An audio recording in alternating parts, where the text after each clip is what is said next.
Heads in the sand. We operate. We live lives hiding from the truth. I lost the description.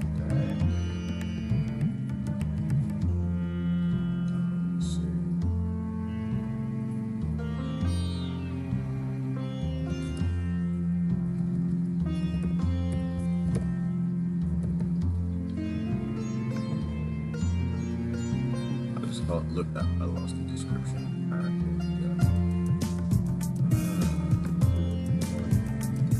good morning.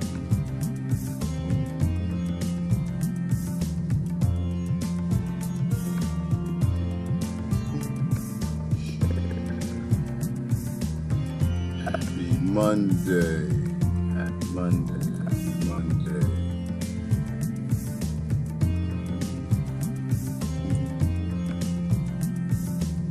Made it through the weekend. Hopefully everybody is doing good. Getting your garden plans together. That's what I did this week. I was working this weekend. I was on it. I wasn't anywhere near social media this weekend. But in between the mud and nitrates, I was doing a whole lot of construction. Had a whole lot of grow your own food. Grow your own food. Plant perennials, save your seeds, people. I'm trying to tell you, the end is nigh. You can have your head in the sand all you want. All your ancestors told you. Oh, this is a good quote. I gotta post this one. Elites have been robbing us for years, and now they're gonna kill us. Roger Hooman out of the UK. I've never heard of this brother. Roger Hooman out of the UK. He's the founder of Extinction Revolution UK. Listen to that brother. I think we might listen to a little bit of him today. Off the charts. Man, I was getting my garden this week. I'm still planting tomatoes. I'm still planting peppers. I already had a whole bunch going already. Doing a bunch of gardening this weekend. Working outside, construction. Facebook outage reminded me last week that sometimes you should get outside. On occasion, you should go outside. Look at the sun. Can't have your head in the sand the whole time. Roger Hooman was awesome. Awesome. I think I posted that on my page earlier today. Let me pull up the comments. There seems to be a general consensus. I was asking a question this morning. I was like, are there less wars? Anybody noticing that? Like there's less wars, less call for destruction and boots on the ground devastation? Something's changed. I'm trying to figure out what it is. My Trump friends are telling me it's one thing, my other friends telling me it's something else. There seemed to be a general consensus that, so far anyway, in the discussion, that it's the change in Trump. That war has changed. War has changed. And that we are in less wars. Well, you can't take that away. The reality is we do have less wars right now. No question about it. Less boots on the ground war. That is a fact. But perhaps this war changed. But they're just not telling us anymore. Maybe we're not looking. I don't know. But something's different. Maybe we just ran out of money. Maybe they're they're doing that call on the debt. We're talking about debt, the corporate debt. I didn't know anything about this one, but the corporate debt is through the roof. Was it $9 trillion? Something like that. The corporations are in debt. That makes me happy. I'm sorry, it does. You don't like it. Hang on, let me get the comments up. That makes me, I love it. I love hearing about corporations closing up. I think it's funny, actually. The challenge is gonna hurt. But my thing is, I believe in organics. I believe in organic corporations. I believe in organic economies. I believe in things that are organic, they're more sustainable, that you shouldn't prop up corporations on bailouts. So I'm okay with the corporate debt. I try to tell people that you need to pay attention. This is what our ancestors said. Always watch for the signs, watch the signs. What happens when that $9 trillion gets called in? When they do a call on that debt? What happens to the corporations you work for? The ones that grow your food, ones that make your houses. Ones that go to other countries and get your slave minerals to make all your small. What happens when those bankers want their money back? Hold on. My comments up. When those bankers come and they decide they want their money back. I have some weird thoughts, and it's not an anti-business thought. It's just farmers don't know how to grow food, and business people don't know how to run businesses. And what's a fact of that? What is it? 9 out of 10 businesses fail, and most of those businesses were people who went to business school, because business school lies to them. It gives them theories. People teach these classes that never run a business. I went to business school. I took business school. I took a couple classes for a little bit. I had to leave. I was just like, nope, I can't go. Because I can't go. Y'all, you're operating on theory. And the number one indicator your business schools fail is most businesses fail. They take out these massive loans. That was one of my professors was trying to teach me that. Oh, you're supposed to take out massive loans at the beginning of the year, and you take out what they call operational loans. My grandfather had an old saying. He said, if you don't have the money for it, you can't afford it. If you gotta use credit, you can't afford it. If you can't buy the car in cash, you shouldn't have it. If you can't buy the house, you can't afford it. If you gotta take out a mortgage, you can't afford it. And so the difference I saw, I kind of laugh at this stuff, because I grew up in a special place. I grew up around poor white folk, poor black folk, rich white folk, rich black folk, and all kind of Chinese folk, Hispanic folks. I loved it. I got all kind of exposures to diversity. And the one thing I saw is the wealthy folks, both black and white, both of them, they raise their kids to lie. They raise their kids to lie and fake it till you make it and pretend, and they gave them this fantasy world. You know, the ends justify the means, and all the poor people try to raise their kids with some integrity. Go to school, start a business school lied to you. And so you end up in the position we're in where business schools fail. Why is business still a thing? It's not business, obviously. If 9 out of 10 businesses fail, why y'all keep calling yourself? Why? You should rename yourself. You call yourself Go Out of Business School. How about that? Go Out of Business School. 9 trillion in debt, have no damn idea school. So I'm okay. Go ahead and let all the credit fall. Let it, because it'll bring about an organic condition. Now it's gonna hurt. That's why I keep saying plant your seeds, plant perennials, know how to take care of yourself. It's gonna hurt when all that collapses and everybody's got their head in the sand. Be prepared. Bad times always come. The waters always rise. Stop listening to your elites. They're lying to you. They're lying to you. Good example of that, Donald Trump. Donald Trump. I was loud about this morning. Y'all know, where is it? He got in New Zealand. He has a golf course. Did y'all know that? Guess what he's building around the golf course? A wall. Why is he building a wall around his golf course in New Zealand? I think it's in New Zealand. Somebody correct me if I'm wrong. Get me if I'm hashtag fake news. Post a link. Tell the truth. Because the waters are rising. Waters are rising.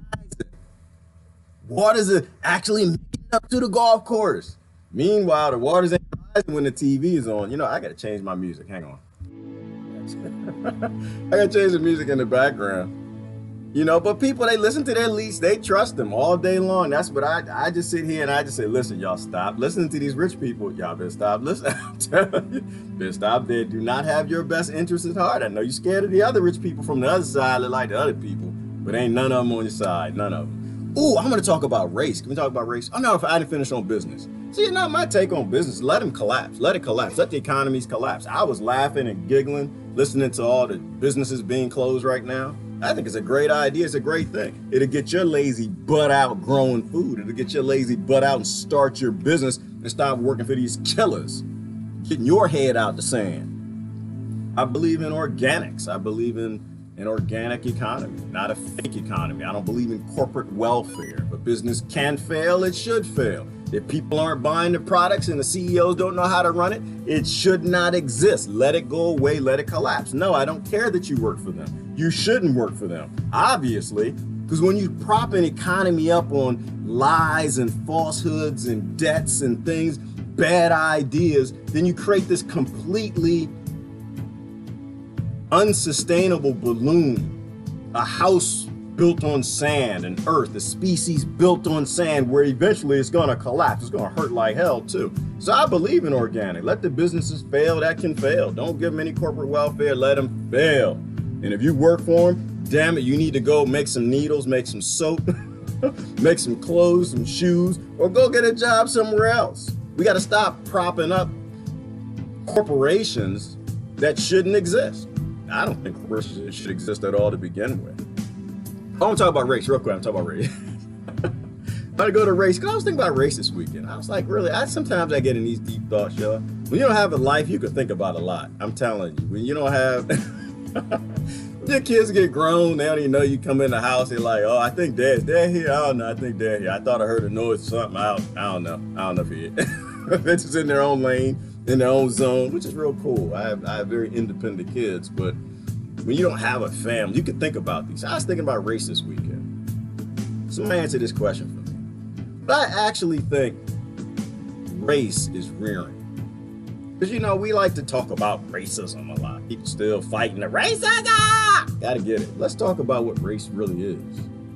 It's rearing. That's all it is. All it is, it's not an ethnicity, it's not a skin color, it's not any of that dumb stuff that your farmers, your human farmers told you was, not any of that dumb stuff that the robber barons and the railroad tycoons and the plantation owners said it was. I think race is rearing. It has to be just rearing how you're raised. Because I grew up with I get in trouble for this one. I grew up with a lot of white black boys and a lot of black white boys. I did. I grew up with a lot of white black girls and black white girls and some Asian Hispanic people and Hispanic Asian people. I grew up with some Indian black kids and some white Indian kids. I grew up with a whole bunch of special people. I think it's just all about what you're raised into. It's just rearing. That's it. That's it. Imagine if we were like deep thinking enough that we actually adopted that fact. Now, is ethnicity a thing? Yeah, sure, ethnicity is a thing. Culture's a thing, and culture is more of a rearing thing. Stop talking about race like it's a skin color. That's some DNA attachment. It actually does not. You raise poor kids. You take a white kid, raise him in a black poor ghetto, that child's gonna grow up black. I seen it happen. Honestly, I have. I seen it happen. And that little brother Tommy, he'll call you on the phone. You won't know who the hell he is.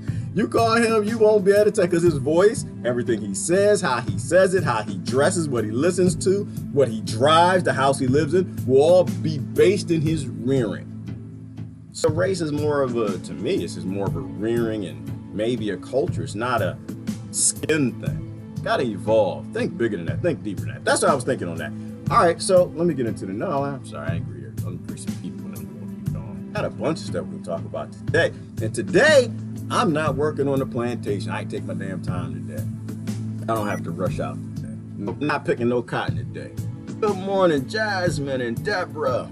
Lori, look up. Yes, Lori, always look up. Always look to the sky. Don't put your head in the sand. Pay damn attention. You don't need a 2020. Lori and I, Lori's on the no vote team. Lori, she's on the no vote team. She was confirming the other day. She said, you know what?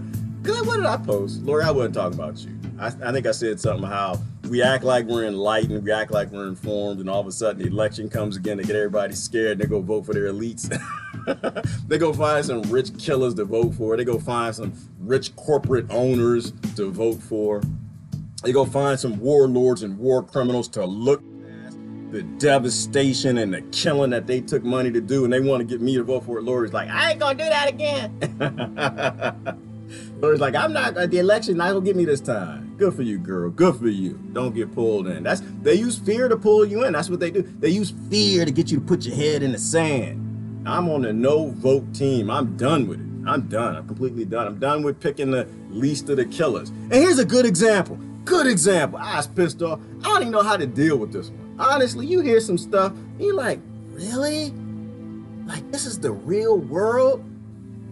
New York City. Yes, New York City. I'm mad at y'all. I'm done with y'all. Y'all, I'm done with New York. Y'all need to leave New York. I'm sorry. I'm done with New York. I'm finished with y'all. It's not the big apple. It's the big crapple. Why am I pissed off in New York? Not the people. Damn government. Nobody in government anywhere in New York should get a dime. Nobody anywhere. all those chariot decks, all those high-rise offices, they all need to be thrown in the ocean, all of them. Nah, I'm pissed off. I am pissed off. I hate stuff like this. Do you know that, what was it, last year? There was a whistleblower, and I missed this. I completely missed it. There are 42,000 rape kits tests that have not been tested. 42,000. 42,000 of our sisters, our mothers, our grandmothers, our daughters say that they've been raped and they had the test done. Rape kits. And New York has not even looked at 42,000 of them. Thousand. Going back to the 1980s. The hell is wrong with New York? I'm just big crapple. Really? Really? So you know what? See, and this is why I don't vote. This is why I'm so done with voting and y'all killers and dumb, foolish leaders. Honduras, where femicide is a word, where less than 5% of domestic abuse or just abuse period against women is even investigated. I'm starting to wonder, what's that percentage in New York? What's that percentage in New York? Do we look at Honduras, tell how bad Honduras is? Look next door. That's crazy. I'm so done with New York. I'm done. I mean, any y'all, all y'all politicians in New York, every last one. Ain't the Clintons from there or something? I think Trump is from there too. I'm so done with all of y'all. Like, that's just crazy. And then someone posted, there's another city, Asheville or something like that, got the same thing, that we have rape kit test problems all over America. And this government is for you. This the government. This the hope and change. This what we doing. This makes sense. We the leaders of the world. This is where we want to lead the world. Where women get raped in a damn courtyard somewhere in a damn back alley, and the police we pay, instead of going after the rapists, instead of using the test kits, instead of spending in that money that the politicians spend on them oak wood desks and marble offices, instead of spending on that crap, they get the police and go chase little kids growing plants on the street. These Khalif Browders. This is what I'm saying. We are not the leaders. We are dumb as the day is long. Dumb as the day is long. And still voting for it. Still voting for it. Getting posted off. Oh, is Brother Robert here? What's Brother Robert? On a lighter note. Brother Robert went to that Bernie. Didn't Bernie have a rally? We about to watch the Bernie folks leave. I go through it and I just said that. No, he talking about my hero. I'm getting the hell out of here, damn it. Don't be talking about my adult hero. Just you don't get your Bernie rules in a brunch. Under rules, that's the thing. So Brother Robert went down to, I posted this weekend, he went down to the rally because they were Bernie. I guess Nina was talking. Nina, her fine behind. Nina was talking. I know she married. I can see somebody look pretty. I'm just saying she pretty. That's all I'm saying. Not like a construction worker or nothing. And he started yelling. He had his yellow vest. He did a live stream. I posted the video. I was like, Robert, go brother. I was all excited. It was 2 a.m. in the morning. He posted a video. He tagged me. I was like, Robert, we're getting it. We understand the yellow vest. And he was, but he's by himself. He's all by himself. They wouldn't let him in. And the little security guard, one of the dragoons, one of the stormtroopers came and grabbed him. You're gonna have to get out of here. You're gonna have to go back to the sidewalk. And he's like, yellow vest. All right, see, I can vote for my damn self. I can represent my damn self. I'm sick of y'all representing me. He just didn't say everything. He should have said 42,000 test kits in New York for rape test kits. We're sick of y'all bastards. You don't know what the hell you're doing. You're not there for us. You're there for corporations. Everybody's got their head in the sand. She's like, nah, yeah, you're gonna have to leave, sir. You're gonna have to leave. She had her walkie. Married 22. And yeah, she was what y'all would call, what she looked like, what y'all would call dark skin. Dark skin. I got in trouble this weekend too. Thank you, Brother Robert. Good job. I got in trouble this weekend. But I always get in trouble. People are always taking me the wrong way. Half the time, I'm just asking questions, yo. I really don't know nothing. But anyway, Brother Robert posted that at 2 a.m. So I got up to watch his video because it was important. We need to talk about we need to talk about red hat reparations, y'all. We need to talk. That's the thing. We do. We need to talk. Cause listen, like, no, y'all chill. Y'all chill. Be serious for a minute. Think about all the lightest skinned folk, all the light brothers and sisters in America that can't wear red hats right now. It's not funny. It's not funny. It's not. Why am I laughing? They can't wear. They haven't been able to wear red hats for damn. Was it 3 years now? The people that just don't want to get involved, you know, like that. Because you got the brave ones, like I don't give a damn. I'm wearing my hat, and whether I don't care what y'all say. And they said like, you know, DuPont Paint Company or something. They had some sort of a business had like a red hat giveaway just before the election. And they spent all that money on marketing, printed 1 million red hats and sent them all around. People won't wear it, like, hell no, I ain't wearing that, I ain't wearing that. People don't, some people, we talk about red hat reparations. Yeah, listen, let me apologize for the Democrats and Republicans. They dumb as the day is long. We love them to death, but all of y'all with your red hats, just give them another year. I think another year y'all be able to wear your red hats. The majority of people like, I ain't wearing that, I ain't wearing that. Because then everybody wants me to turn around, see the top of my head, see what it says right there, but they get an attitude, might start throwing something. Like, it's crazy. We live in crazy land. So let me apologize to all the folks who can't wear red hats. All right, Brother Walter, good morning. Good morning. I know a little bit about business and small business. I have about 9 of them. And freelance a bit. I am turning all of them into cooperatives. I work for David Rockefeller. Woo! You work for David Rockefeller and you still alive, Brother Walter? Hold on, what are you saying? Oh, dang it. Comments moved up. I missed it. Well, yeah, so turn them into cooperatives. That's a great discussion thing. And I got a bunch of news I'd love to talk about. We can get into it. But yeah, like, I agree with you. And I'm on that. I am Brother Walter. I'm working on a few things, and I'm just of the same mindset. Corporations shouldn't exist. You know, people need to survive. Human beings, without food, they get quite moody. Without water, they get quite violent. Without homes, they cause a lot of problems, and we need to be there for our families. So, Brother Walter, appreciate that. Thank you. And this is why, like I said, people attack capitalism. I'm not an attack capitalism person. I don't think it works. But I don't think socialism works either. I don't think, and the evidence is that's what the psychopaths always pick, socialism or capitalism. They get you to fight about it. But we can use a free market capitalism to fix a lot of problems.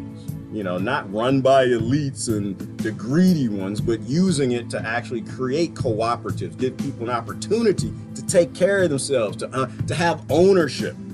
You know, but giving these massive corporations to a few 1%, 0.01% is the dumbest idea we had. Dumbest idea. So I love this Roger Hallman. We gotta look at some of what he has to say. This brother is a genius. Do y'all know who he is? Out of the UK, this brother is a genius. He knows what the hell he's talking about. All right, a couple more comments, we'll get into the news. Good morning, Heaven. Good morning, Anna. Let me see. Good morning, Beaufont. Don't be tagging me in no more okra, damn it. Beaufont, he's like the leader of the okra thugs. They keep tagging me and stuff. Listen, I don't like okra, man. I don't like it. Green eggs and ham. I don't like okra on a bus. I don't like okra with no fuss. I don't like okra boiled. I don't like okra fried. I don't like okra. It makes me cry. It's not that. Every day, I think he's got a little army of people. They all get together like, oh, we're going to get you on from okra today. And they start tagging me. Every time they're cooking okra, they post a link. Now I got in trouble the other day, see, Beaufont. Uses what you call. Stacy was cooking some okra. And she posted it for her family, like, I'm making okra. And I was like, you ain't tagging. She tagged me.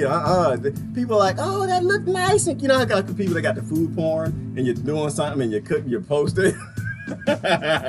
Not me. Not me. I'm an honest guy. I'm honest. I don't lie to y'all. You come to me and say, did this dress make me look fat? Like, yeah, it makes you look fat, baby. I love you to death and I love your curls and stuff, but it make you look fat. She tagged Stacy, tagged me. I was like, oh. I posted that picture of the guy throwing up. I know her family was like, who the hell is this? The hell are talking about my baby cooking? All right, stop. Hey, listen. Let's stop with the okra hate. Okra, yes, it could be medicinal, yes.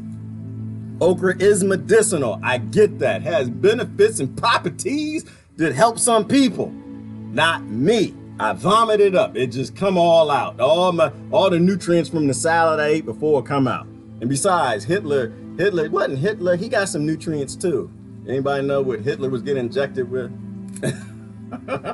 They found out that the defecation of Ethiopian children was beneficial. And so Hitler got injections, and as part of his medicine from that doctor, I forgot his name, was Ethiopian poo, Ethiopian child poo. And I love my brothers and sisters in Ethiopia, but I don't want to eat your poo, and I don't want to eat okra. So some things are medicinal, but they are not for me. Okay, so I'm done with that. All right, keep going. God, Brother Jonathan, yellow vest, yellow vest. Keep going at it, brother. Keep going. America's starting to get it. Watch Brother Robert's video. He was awesome. Good morning, Sarah. Lori's in the house. Good morning, Rebecca. Monday. Ivana is in the house, and Diana. Thank God I have friends like y'all. I know, right, Brother Jack? Isn't this fun? This is fun. Like the end of the world is fun. That's the only reason I do this, because it makes me happy. Like, it makes me happy. If I just talk to my family and friends, I'd be so depressed. I would be like these people. I would have my head in the sand. I don't want to see the real world. I just believe in my side. I don't believe in the truth. It's just so ugly and dark. The end of the world is going to be freaking hilarious with these people. I'm telling you, it's going to be hilarious. Bombs going to be coming down all over America, and they're going to be tagging me in okra posts. I'm going to be laughing. I'm telling you, I'm going to be laughing. Because it's just, how dumb is this? Like, really think about our human existence. How stupid are we? We are like self-mutilate. We are like a self-mutilating species. We are cutters, y'all. You know how you look at the cutter? Like, you got these people who cut themselves when they get depressed and stuff. They're like cutting. We feel sorry for them. Like, oh, we feel so sorry for you. What's wrong, baby? You're just not getting enough love. You can't feel anything. Like, that's just so horrible. Why would you self-mutilate? I'm like looking at our species. I'm like, what the hell is war? What is rape?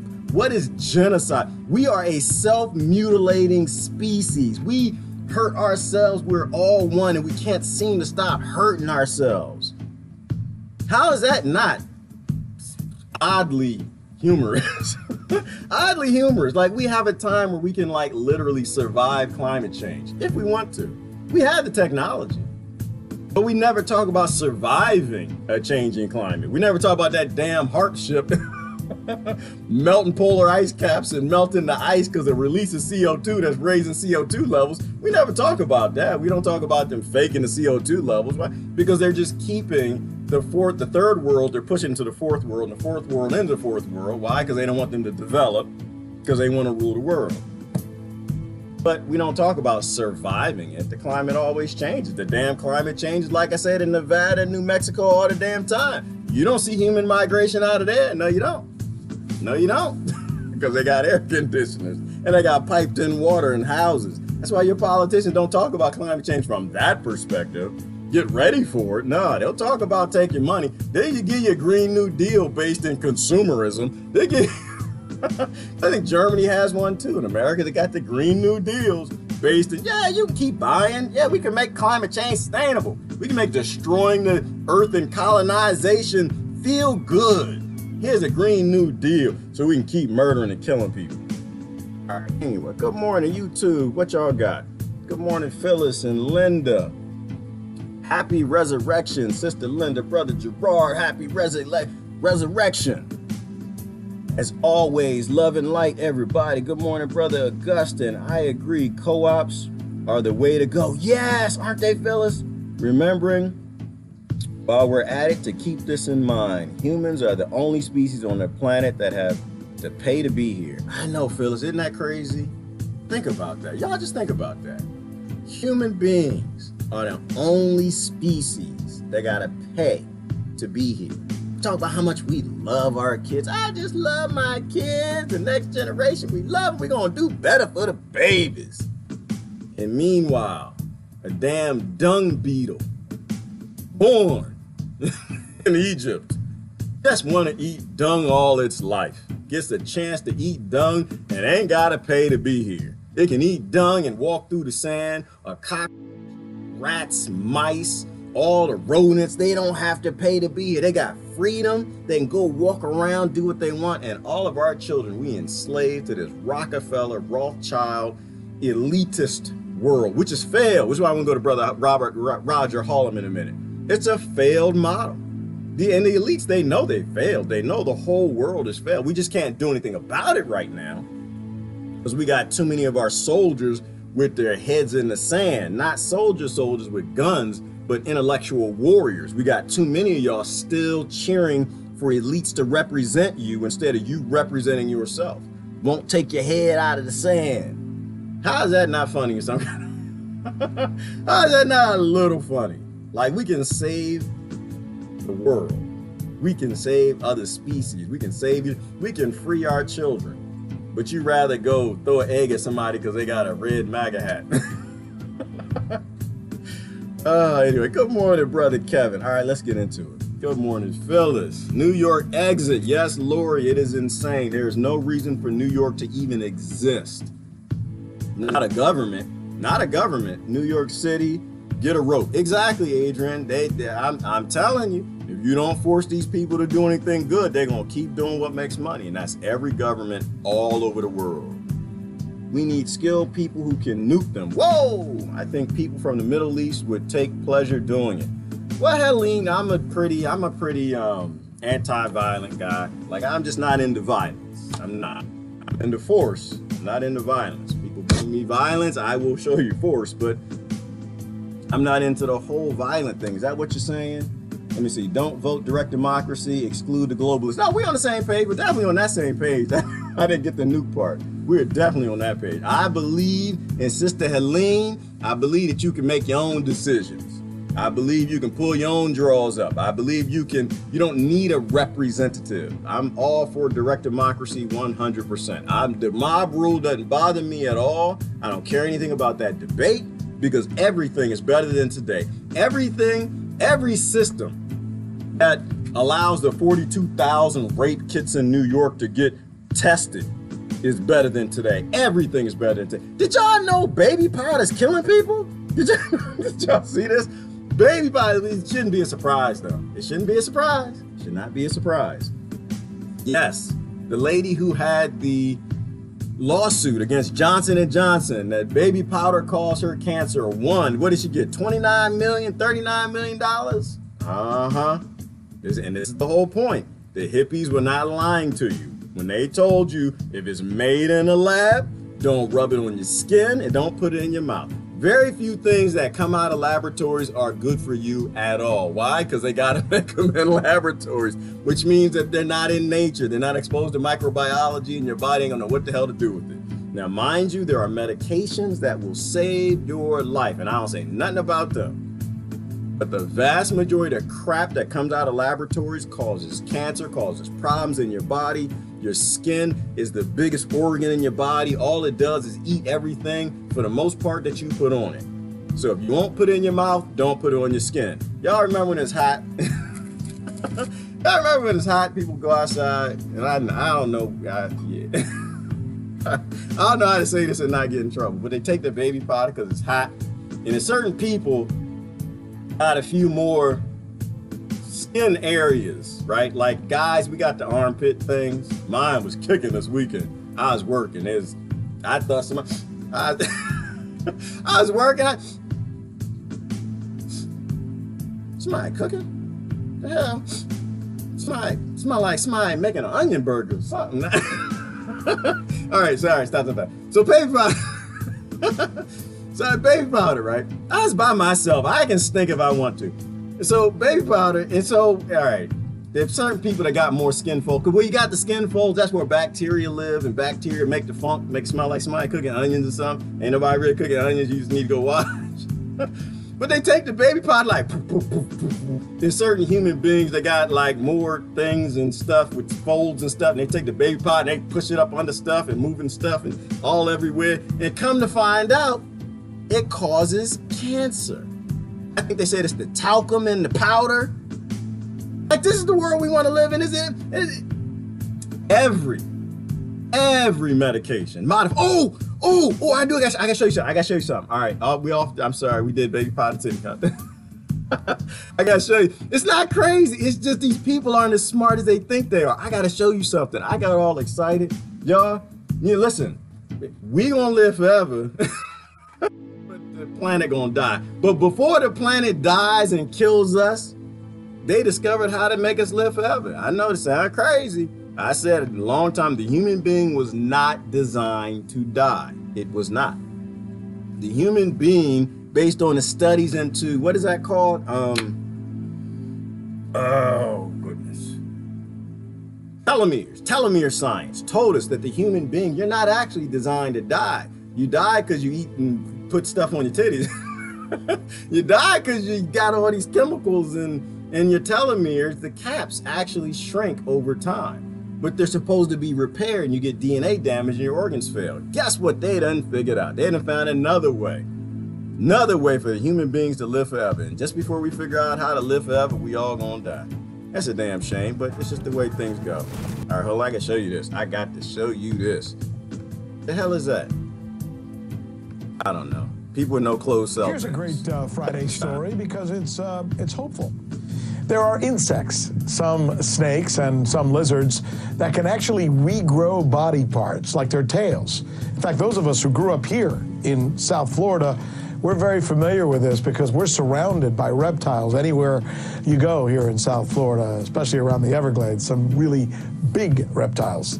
Now, imagine if scientists could single out the very proteins or the DNA particles that allows that to happen in these reptiles and somehow transfer it to human victims who've lost limbs through avulsions, for example. See, that's exactly what's happening right now at Harvard. It may be a breakthrough. NRS correspondent Michelle Greenstein has this story. We all know that some animals are capable of Hang on, let me clarify for people. Harvard is a place where you send some kids to become scientists. It's just, you make them smarter. You send them to a place. Now, they do some indoctrination and they mess them up and break them in a lot of other ways. But it's a place where we could send billions of kids to, millions of kids. And this whole limb regeneration thing would have been figured out like 80,000 years ago, back when the Egyptians probably figured it out and they were replacing heads. And then Harvard is a place, like all universities, that we can send kids to help us when we retire, because they'll make better technology than burgers. Brother Chris was talking about it this weekend. It was pretty deep. He was talking about how instead of sending kids to college, we send them to go flip burgers. And it just makes sense as a species, a self-mutilating species that doesn't test 42,000 rape kits. It just makes sense to us to get some kids to flip burgers and deliver papers instead of sending them all to Harvard to go figure out how to save lives.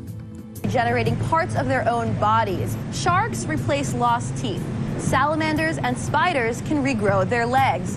Geckos replace their tails. And jellyfish can go as far as regenerating their bodies after being cut in half. But now it looks like humans will be able to do the same. This is thanks to researchers at Harvard University who were doing tests on 3 banded panther worms and along the way discovered some DNA switches that appear to control genes for whole body generation. These researchers, led by Professor Mansi Srivastava, found a piece of DNA that activates a master control gene called early growth response. Hey, yeah, so we're talking about limb regeneration, regenerating an entire body and all the organs. How crazy is that? And for those of y'all who don't know, that actually is called a woman. That's called a woman. Y'all used to rape them and throw them in holes and treat them like cattle. Saudi Arabia still does, and they don't let them out the house. They can't leave the country. They can't, I don't think they can go to university. If they can, they got to make the money, give it to their husband. But they're not at universities figuring out how to do this stuff. Why? Because you're a bigot. You were born as a male. We live in a patriarchal society, and we need to stop. Or EGR. If you don't have EGR, nothing happens, says Srivastava. The animals just can't regenerate. This is because the early growth response gene is what controls a number of other body processes by deciding which genes are turned on and off. Here's how Andrew Girk, a postdoctoral fellow working in Srivastava's lab, explained their findings. What we found is that this one master gene comes on and activates genes that are basically turning on during regeneration. Basically, what's going on is the non-coding regions are telling the coding regions to turn on or off. So a good way to think about it is as though they are switches. For this switching on or off process to work, the DNA in the worm's cells has to physically become more open. This means the genome isn't stagnant. Girk explains that one of the big findings in this paper is that the genome is very dynamic and really changes during regeneration as different parts are opening and closing. And Rick, researchers consider this type of worm that they used, the three-banded panther worm, a really great lab rat. This is because of the way they're related to other animals, so findings about this worm allow scientists to make statements about evolution. But of course, the irony here, Rick, is that in order for us to discover how to preserve and regenerate our own bodies, we need to continue experimenting on other animals and cutting up theirs. Back to you.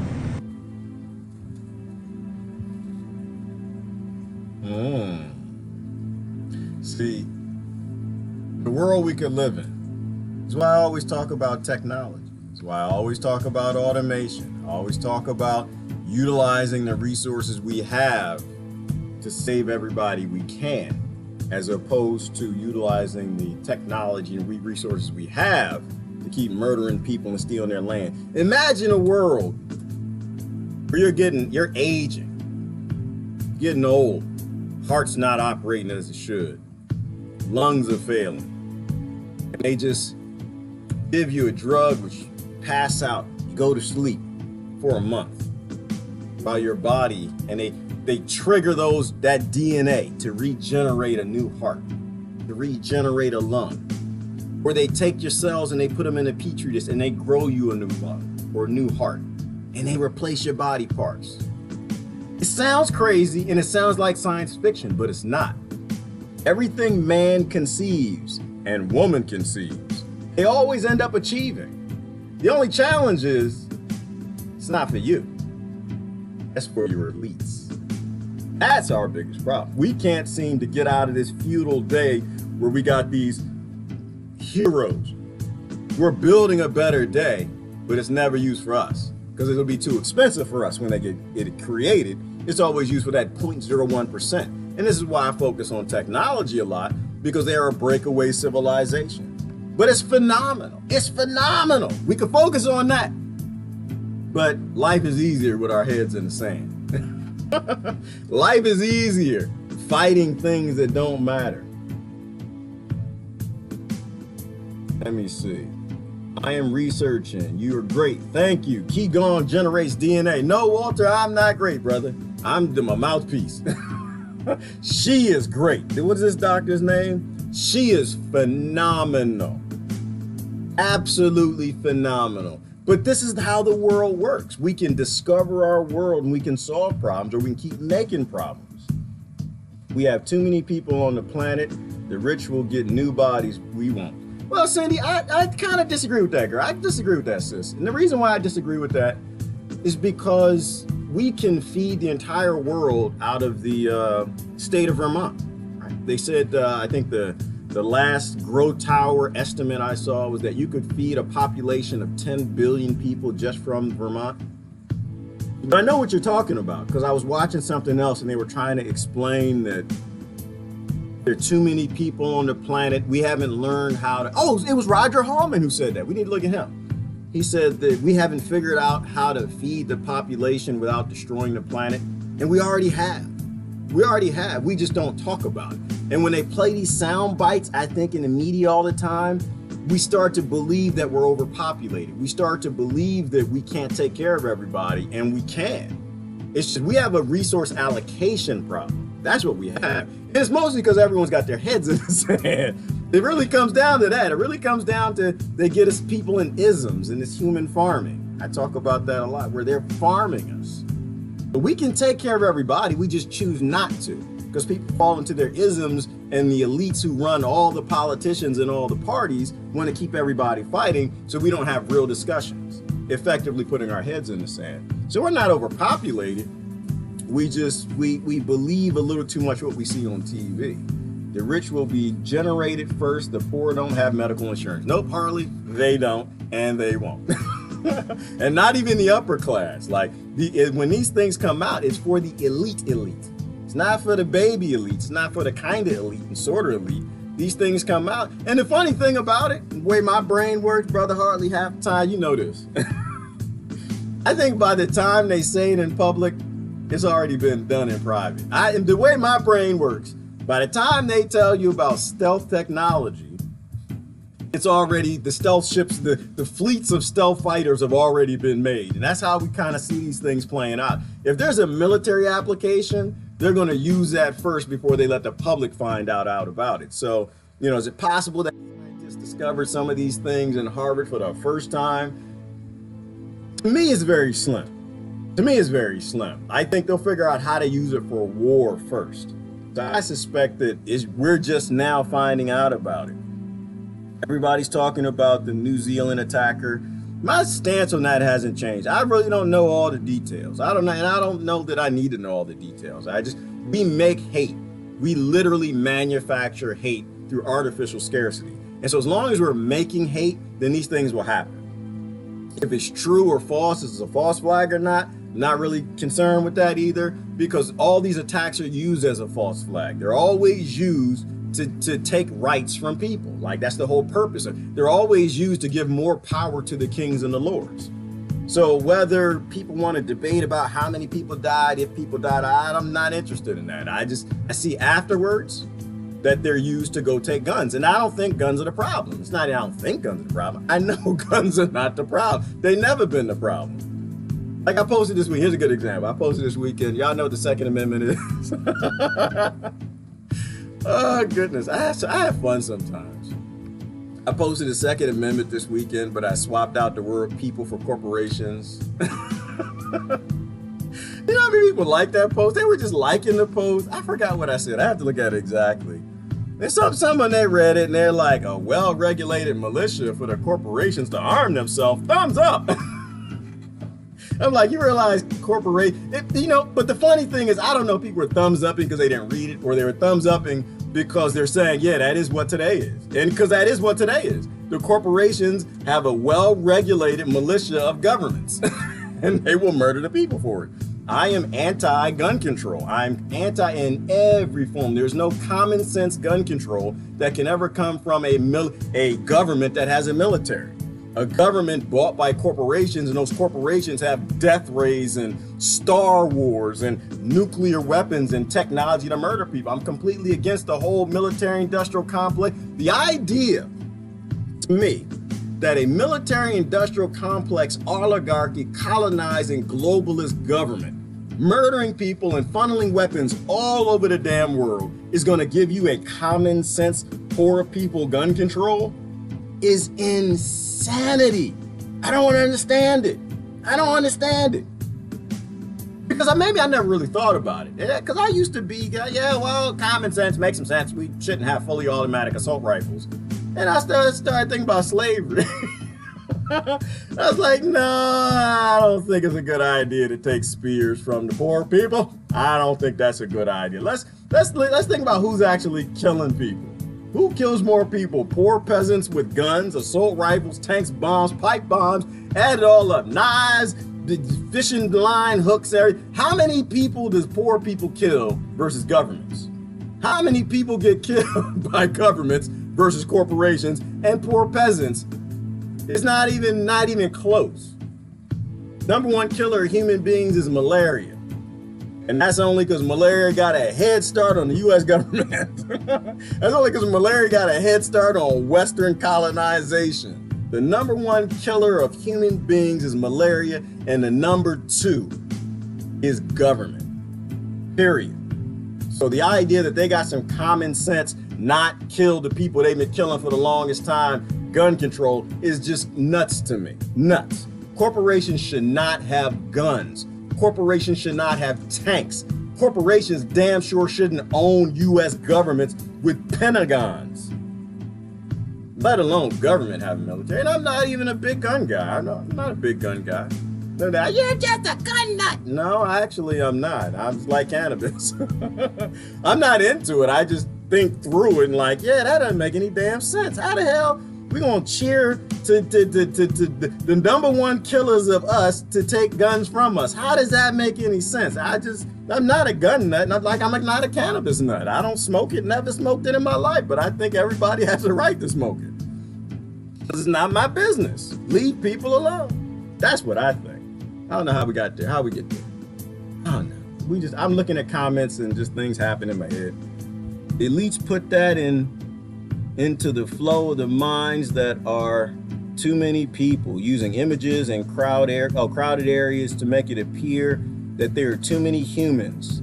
Check Alan Watt. Yes, Phyllis, thank you. Good, yeah, good, yeah, very good point. They repeat it over and over that we're overpopulating. We start to believe it. It's like the power of suggestion. Is that what it's called? The power of suggestion, where they keep giving you imagery and words, and after a while, even though you don't believe it, after a while, like, yeah, I'm starting to kind of believe this. Just kind of making some sense. Everybody talking about this, and really, it's just the media. Owned by 6 corporations that keep repeating it over and over and over. It's like that commercial. It's not a commercial where the news came down when they just said, I forgot what they said, but they showed all the news stations repeated hundreds of times the same exact quote that was handed down from some mass media company. Same exact thing, but they change our reality and they play with our intellect. Something else you said there, I was kind of keying on. That there are too many people to make it appear as though there are too many humans. Oh, right. So, but for the false flaggers, for my false flagging friends, see false flags everywhere. False flag! The conspiracy theorists, who should be conspiracy theorists, because the kings and lords have always conspired against us from the beginning of time. The kings and lords became Democrats and Republicans and parties and governments, and they're still conspiring against us, the people looking for the scams. You know, these false flags, we're always false flagged into something. That's why I say free Jussie, and I'm still in the free Jussie camp. Still in the free Jussie, because if your government can lie and do false flags, so can Jussie. It's not that I like him. I think the guy can sing and everything. He was good on Empire. But false flags. Funny, once we regenerate, we won't be able to get out of the dirt. Well, we should never got out the dirt, Jennifer. I'm not sure we even talking about the same thing, but we always grew food. We always took care of ourselves. We always took care of our neighbors. We got to go back to being that. All right, I'm going to go over to this thing. Lori said he drank cannabis tea, though. Yes, I did. Yes, I did. Yes, I did. Hashtag real news. I did when I was out of the country. I drank some cannabis tea and it was delicious and I loved it, but I don't smoke it and I'm not gonna smoke it. I think whatever this little thing I'm doing is gave me a little bit of a voice or something. I think it's important that I don't. Not that I would want to. I don't like smoking my lungs anyway. I don't even like it when you smoke it, but I think it's more because people, they try to categorize you. No, they do that thing. They do that like they know you. So I don't tell nothing about me. I'm a very private person. I don't say a whole lot. Because they act like they know you. Oh, you smoke weed, you must be a weed head. That's why you want to legalize cannabis. No, legalize cannabis because it literally is the crop that one of the ones we ate the most evolving, and pretty much every system in your body requires it. That's why the government's playing keep away with it. You know, a big thing right now is microgreens with hemp. There are farmers now who are growing hemp and they're selling it in salads because when it's less than 3 weeks old, it's a seedling, it's delicious and nutritious. I know, I ain't never had it, so I wouldn't know if it was. It looked convincing, didn't it? Don't never trust TV. But I know it's delicious and I know it's nutritious because we've been eating it for millions of years. You know, but they're selling it in salads. All right, let me take you somewhere else. I want Brother Roger to set something up. This is a deep brother. Was there anything else I wanted to hit? There were a couple other things. China going into space. We got the worm regeneration, blah, blah, blah, blah. Oh, I'm going to show this real quick. Love. Let's see what love looks like real quick. Check this out. Dog fell in the water. Ice. The man went to go rescue the dog, but the other dog went to go help man's best friend. Broke the ice so the other dog could come back with him. That's what love looks like. My example on that would be the human race. Do we go rescue each other? Are we going to rescue anybody in Yemen? Are we ending any of the wars? Are we going to feed anybody? Are we going to help any of our cousins around this world? Are we trying to help Honduras by ending the war on drugs? Are we trying to help the 42,000 women raped in New York City, probably hundreds of thousands, by actually testing the rape kits, finding out who these people are, and getting them off the streets, or getting them some help or something. Because we got little girls walking around New York everywhere. Are we going to help? Are your leaders going to help? I'm gonna ask a question from a different way. Is your 2020 going to help? Has your 2020 even mentioned it? No, they don't. All they've mentioned to you is healthcare, walls, free college, all the things that they pay for on not doing any of this. And that's a great example right there. So they don't spend the money to go and investigate all the rapers running wild all over the United States like Honduras, because they take the money and they'll give you health care for it.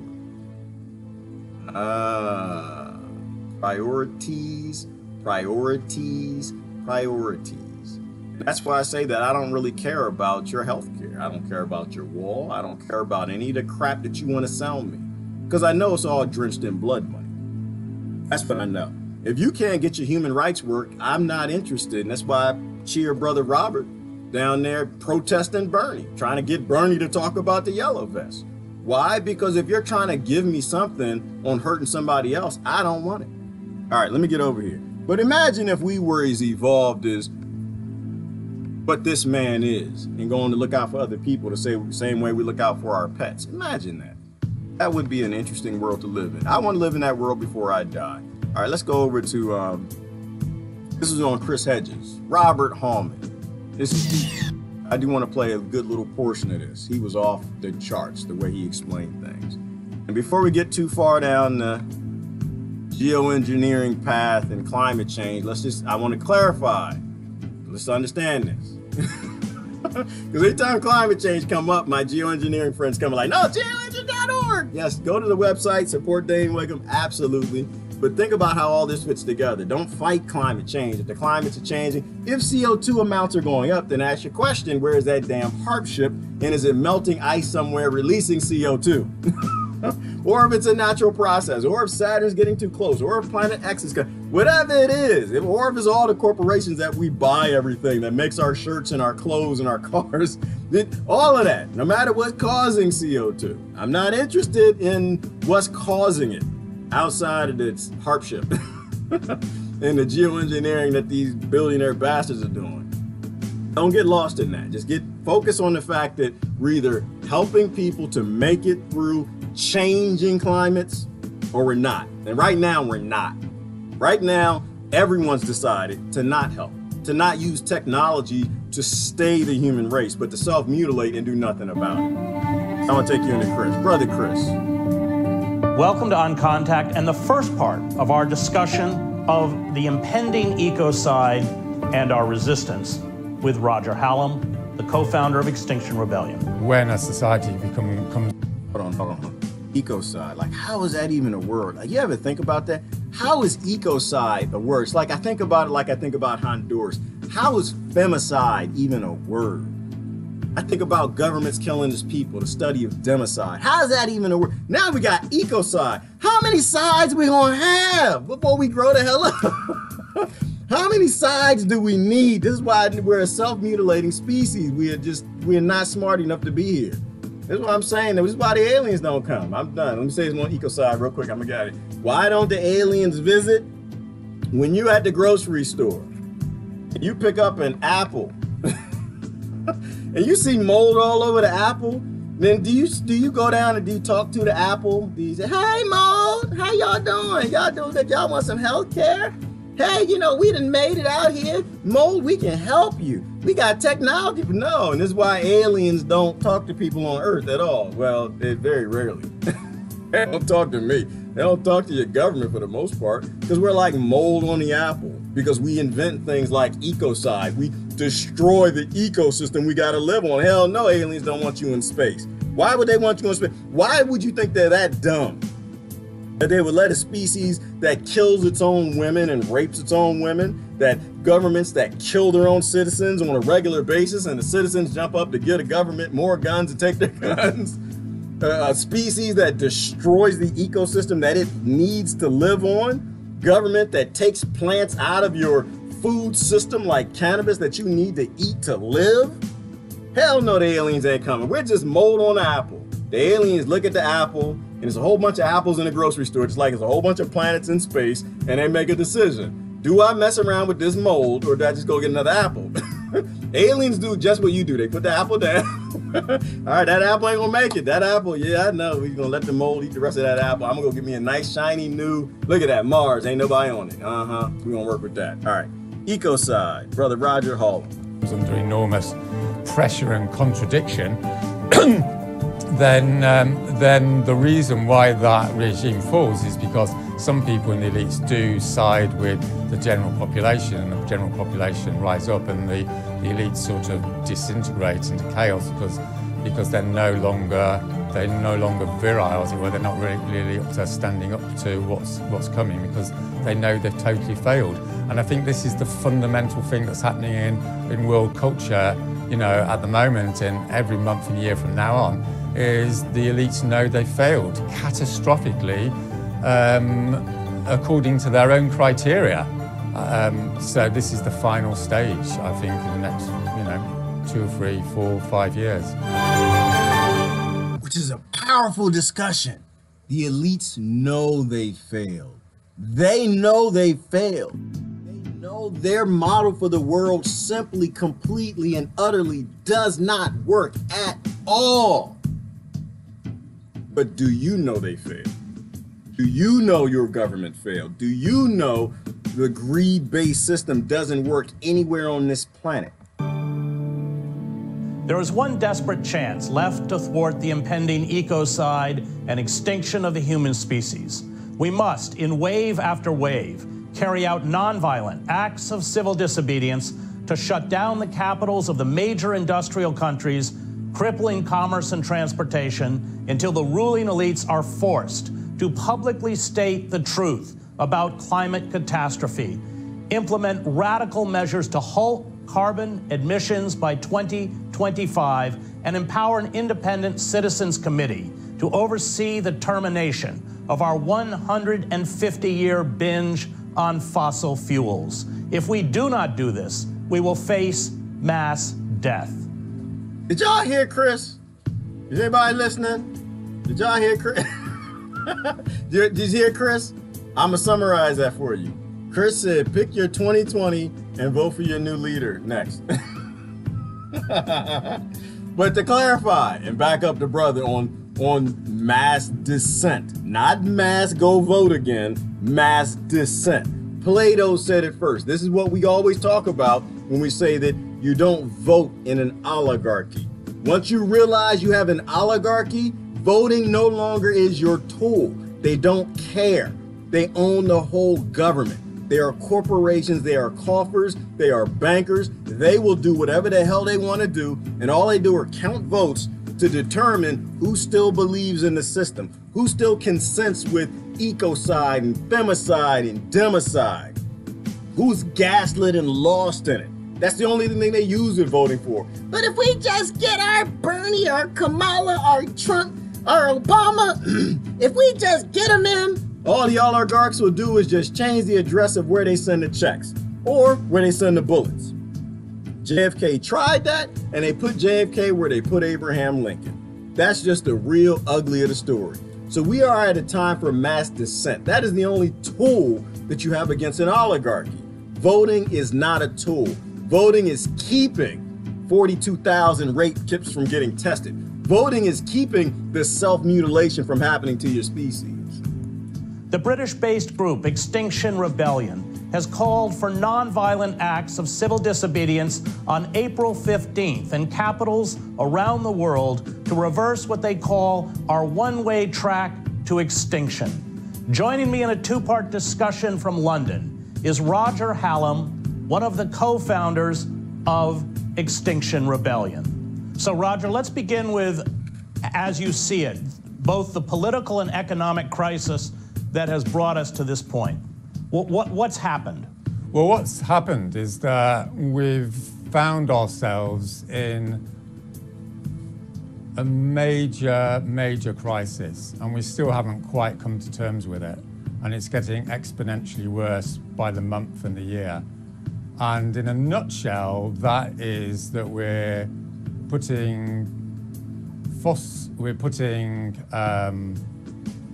carbon dioxide and greenhouse gases into the atmosphere, and that's going to lead to our extinction. This has happened several times in the Earth's history, and we're doing it again. And we're in the process, I guess, of coming to terms with this reality. And at the moment, the political and economic elites are refusing to act, and so there's no alternative but to rebel. And talk a little bit about both in ecological terms, how close we are now to catastrophe. Indeed, catastrophe is kind of baked into the system. And then I want to ask you about why, in your view, the political elites have failed to respond. But just give us a quick summary of how dire the situation is in this ecocide that they have perpetuated. Okay, well, at the end of the day, it's just simple maths. You don't need to be an expert to work this out. And if you look at some of the scientific papers, after an hour or two, you get the general idea. But one way of looking at it is to see how much the temperature has risen since pre-industrial times. So that's approximately 1.1 or 1.2 degrees over the average in 1750. That's where we are at the moment. And then it's just a matter of doing the maths at the end of the day. One of the main things that is avoided by the establishment, as it were, is to look at feedback mechanisms which are already baked into the system.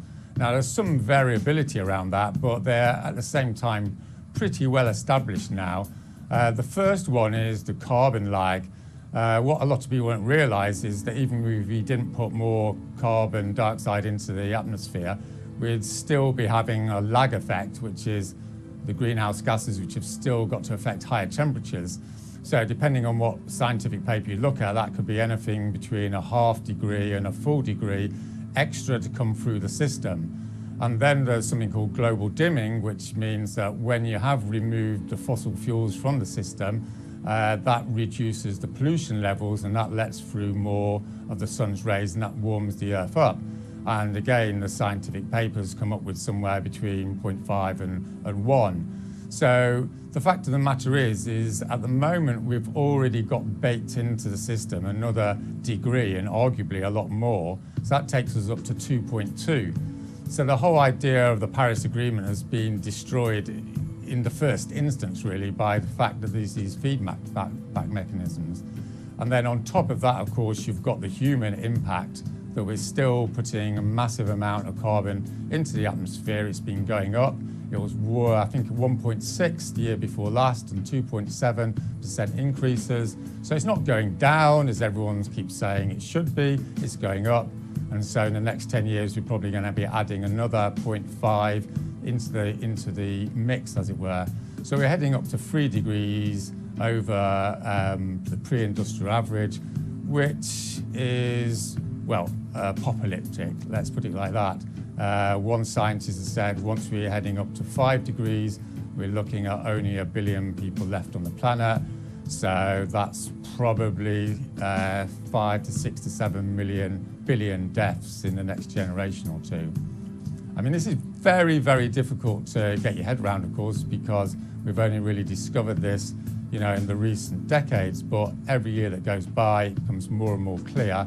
And now we're in a position where it's absolutely clear. It's a bit like a meteorite's coming towards the Earth. And whether you want to believe it or not, that's not the issue. It's going to be happening. And what will that world look like? I mean, what will a world that 2 to 3 degrees Celsius temperature rise, what will happen to the planet?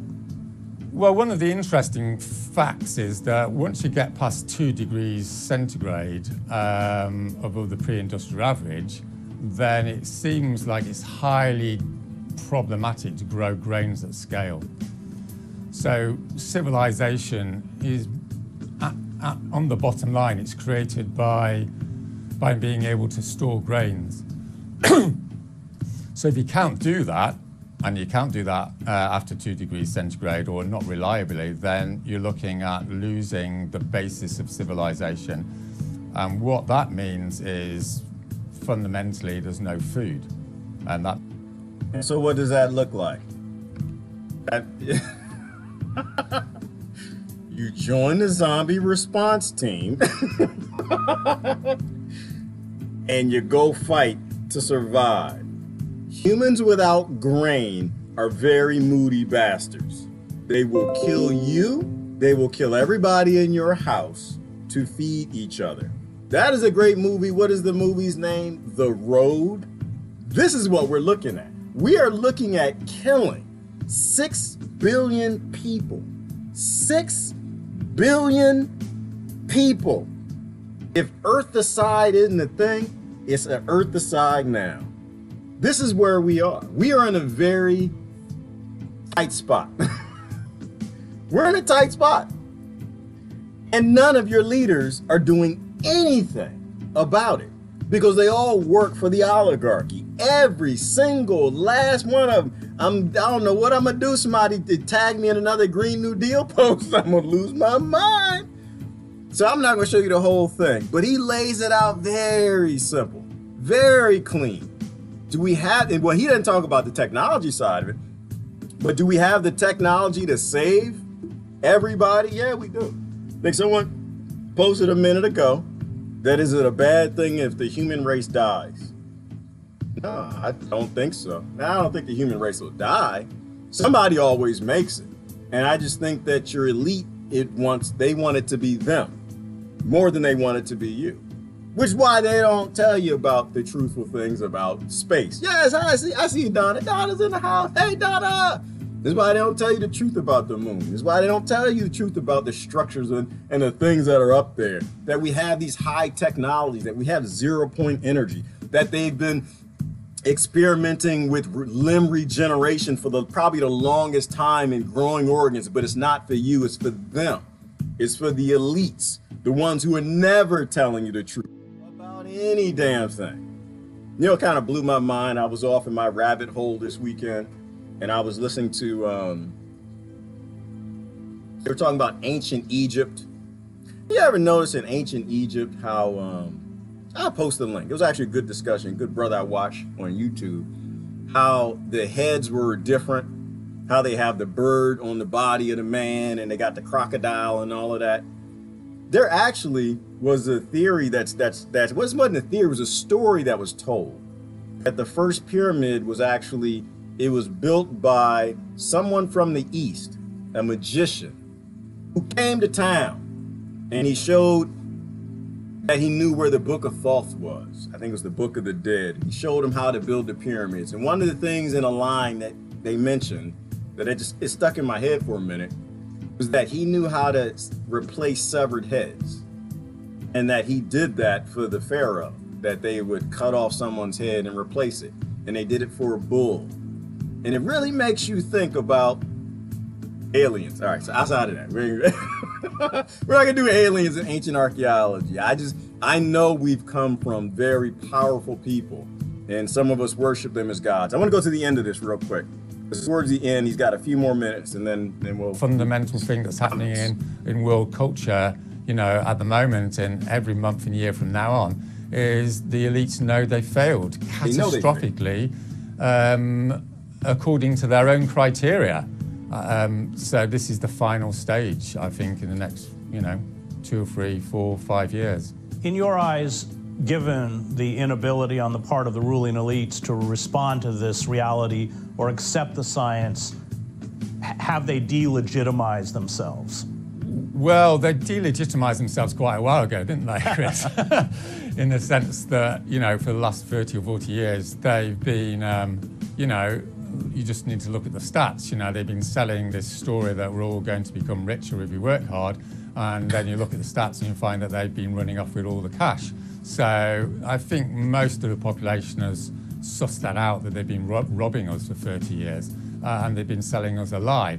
So, I mean, according to our own narrative, right, that's not a radical position. You just need to look at what the outcomes of where the distribution of wealth and income go.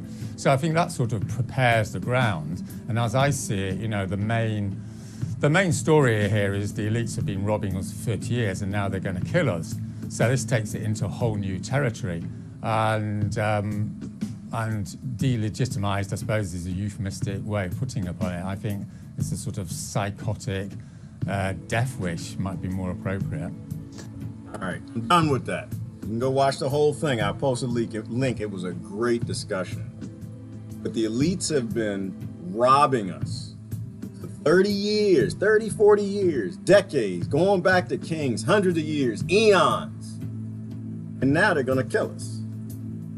That sounds crazy. It sounds nutty. It's probably what you would do. It's probably what you would do if all you had to do was promote a candidate and everybody would run and just go vote for it. It's probably what you would do if you were born a Rockefeller or Rothschild. They failed, and they know they failed. They failed according to their own model. If someone, I don't know, let's do the daycare example, daycare analogy. Someone convince you, I could be a good teacher. I can run a daycare. I know what I'm doing. Damn it, here's my resume. Let me run the world. I mean, run the daycare. And a month later, half the daycare is dead. Democide, femicide, genocide. At what point do you say, you know what, this person, maybe they lied on their resume. Maybe they don't know how to run a daycare, people dying. Maybe, just maybe, these Rothschilds and Rockefellers and central banking and unfederal reserve and American government and British government and the crown, maybe they actually don't know what the hell they're doing. Maybe they lied on their resume. Maybe, perhaps, they struggle with sentience, but they fail. Complete failure. And they don't have to admit it because you won't call them out on it. Got your head in the sand, won't look up. They don't have to admit it. They're going to keep steaming ahead with killing 6 billion people because we won't look up. Because it's easier to be a birth bigot, put your head in the sand, and keep fighting fuggles.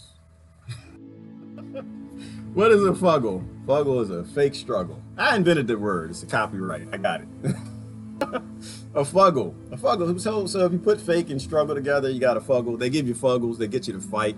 Anything they can do to keep you in conflict, it's how they make money. Let's do comments and I'm going to get out of here. All right. Let me see. Welcome to the house, Dee Dee. Elephant in the sky, geoengineering. Exactly, Rebecca. And they can't have any geoengineering. The way I look at it, if the weather's not working, who touched it last? Somebody touched it last?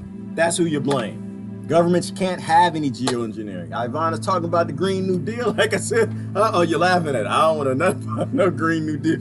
I want to know about murdering 6 billion people. That's what I want to know about.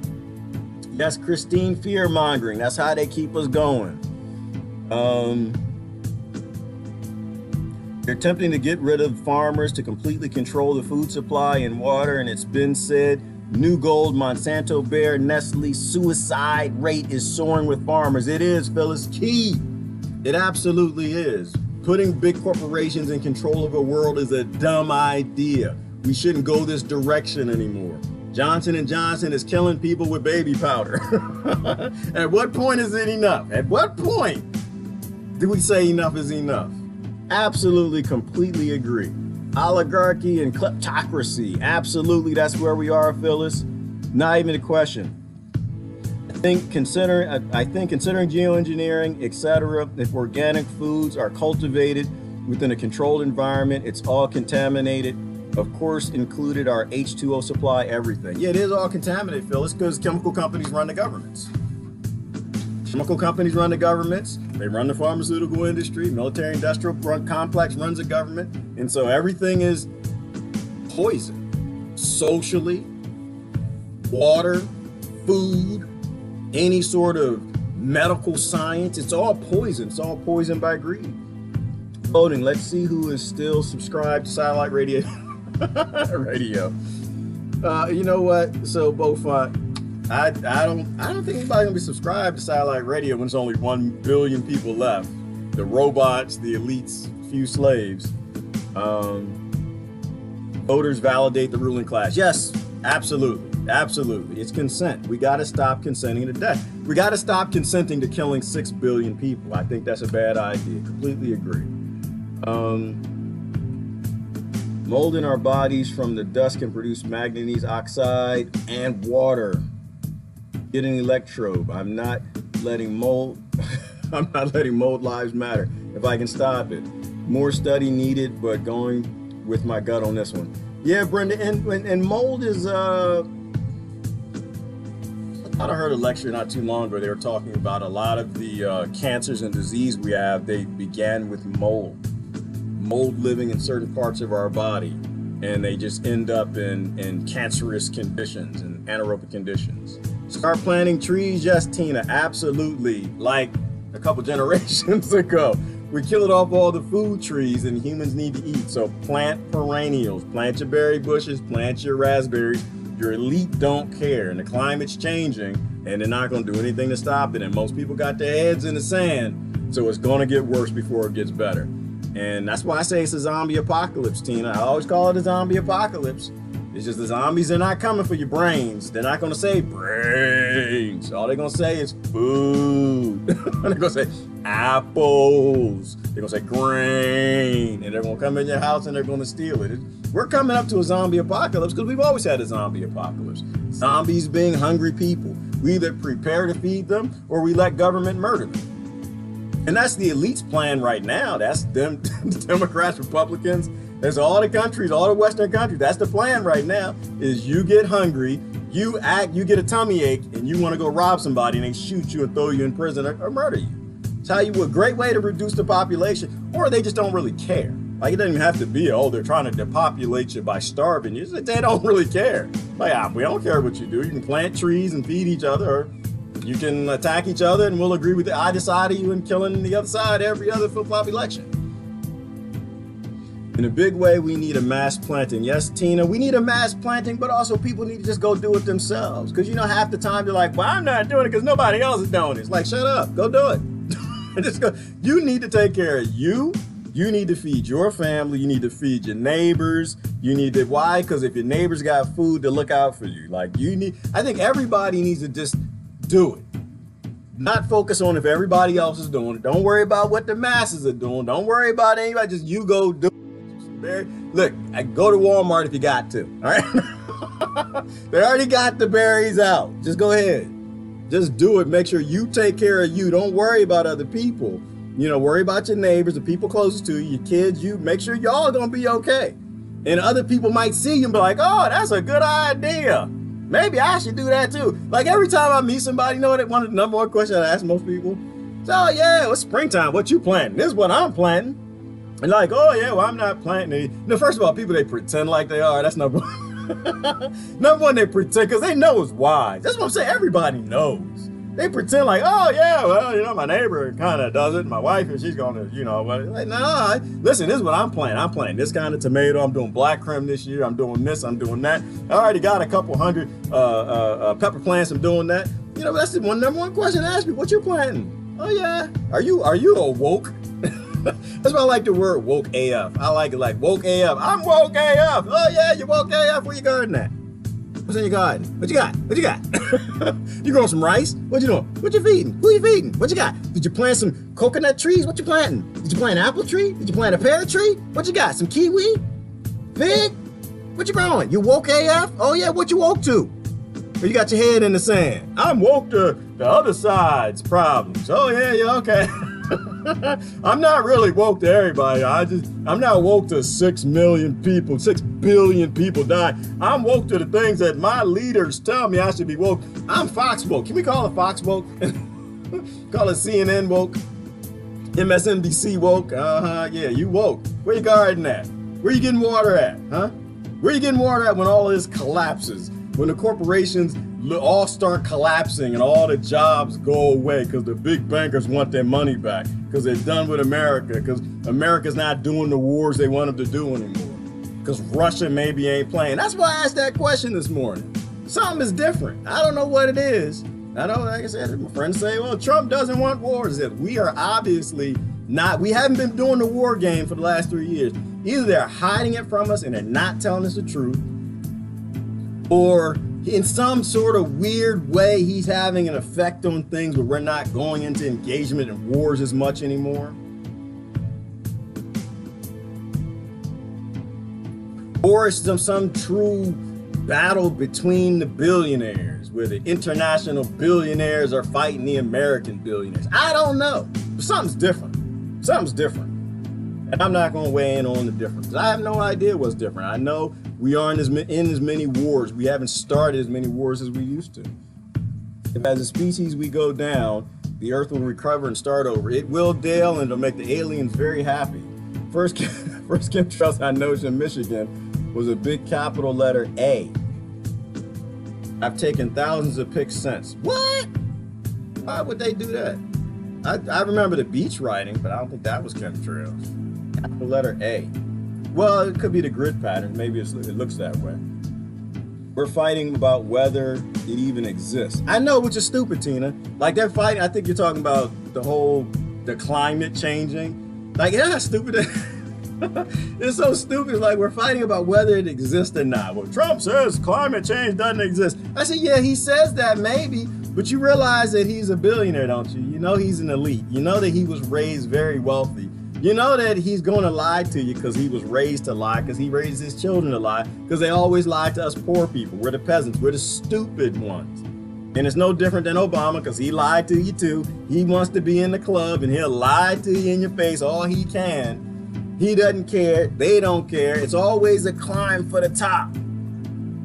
You know, meanwhile, he's building a wall around his golf course to make sure that the rising ocean doesn't actually get in his golf course while he's saying climate change doesn't exist. People believe it. But then again, I don't really think presidents control what they can say anyway. I don't believe none of that. I think billionaire, trillionaire bankers, they control all of this. Everything authentic is in creation. Everything living is being destroyed. It absolutely is, Annie. Things are being reset. Came home one evening, the sky was completely covered with their stuff, but it had a tinge of like cayenne red. Who knows what mix they use? Well, Phyllis, they can spray anything on us they want. Absolutely anything they want. You know what? It could have been red Kool-Aid. It could have been red Kool-Aid. Kool-Aid causes cancer too, y'all, because it's a carcinogen, just like baby powder. They could have put red Kool-Aid, just, you know, we're going to spray red Kool-Aid on it. Why? I don't know. I think it's funny. We have no control over any of it because most people got their heads in the sand. Most people are still agreeing with governments that are killing us to have secrets, and people are clapping and cheering for it. They're going to the Bernie rallies, right? They're going back to the Trump rallies. They keep things going. Don't change nothing. So who knows what happens when, what is it, coal ash? They said they're spraying the upper atmosphere, aluminum, whatever they had with that, the universities where they had the project one. Who knows? You know, it could just be the light from the sun. I just don't think they should be spraying stuff. And they can't have any secrets. The world is coming to an end. Governments can't have secrets, nil corporations. But once warmer people will be able to move to Antarctica, to all the secrets and ancient sites. Oh, don't get me started, Ivana. The climate, well, the planets always shift. The planet gonna do that, and it's gonna melt there. You know, but you know, before Antarctica, I think warms up, it'll be Russia.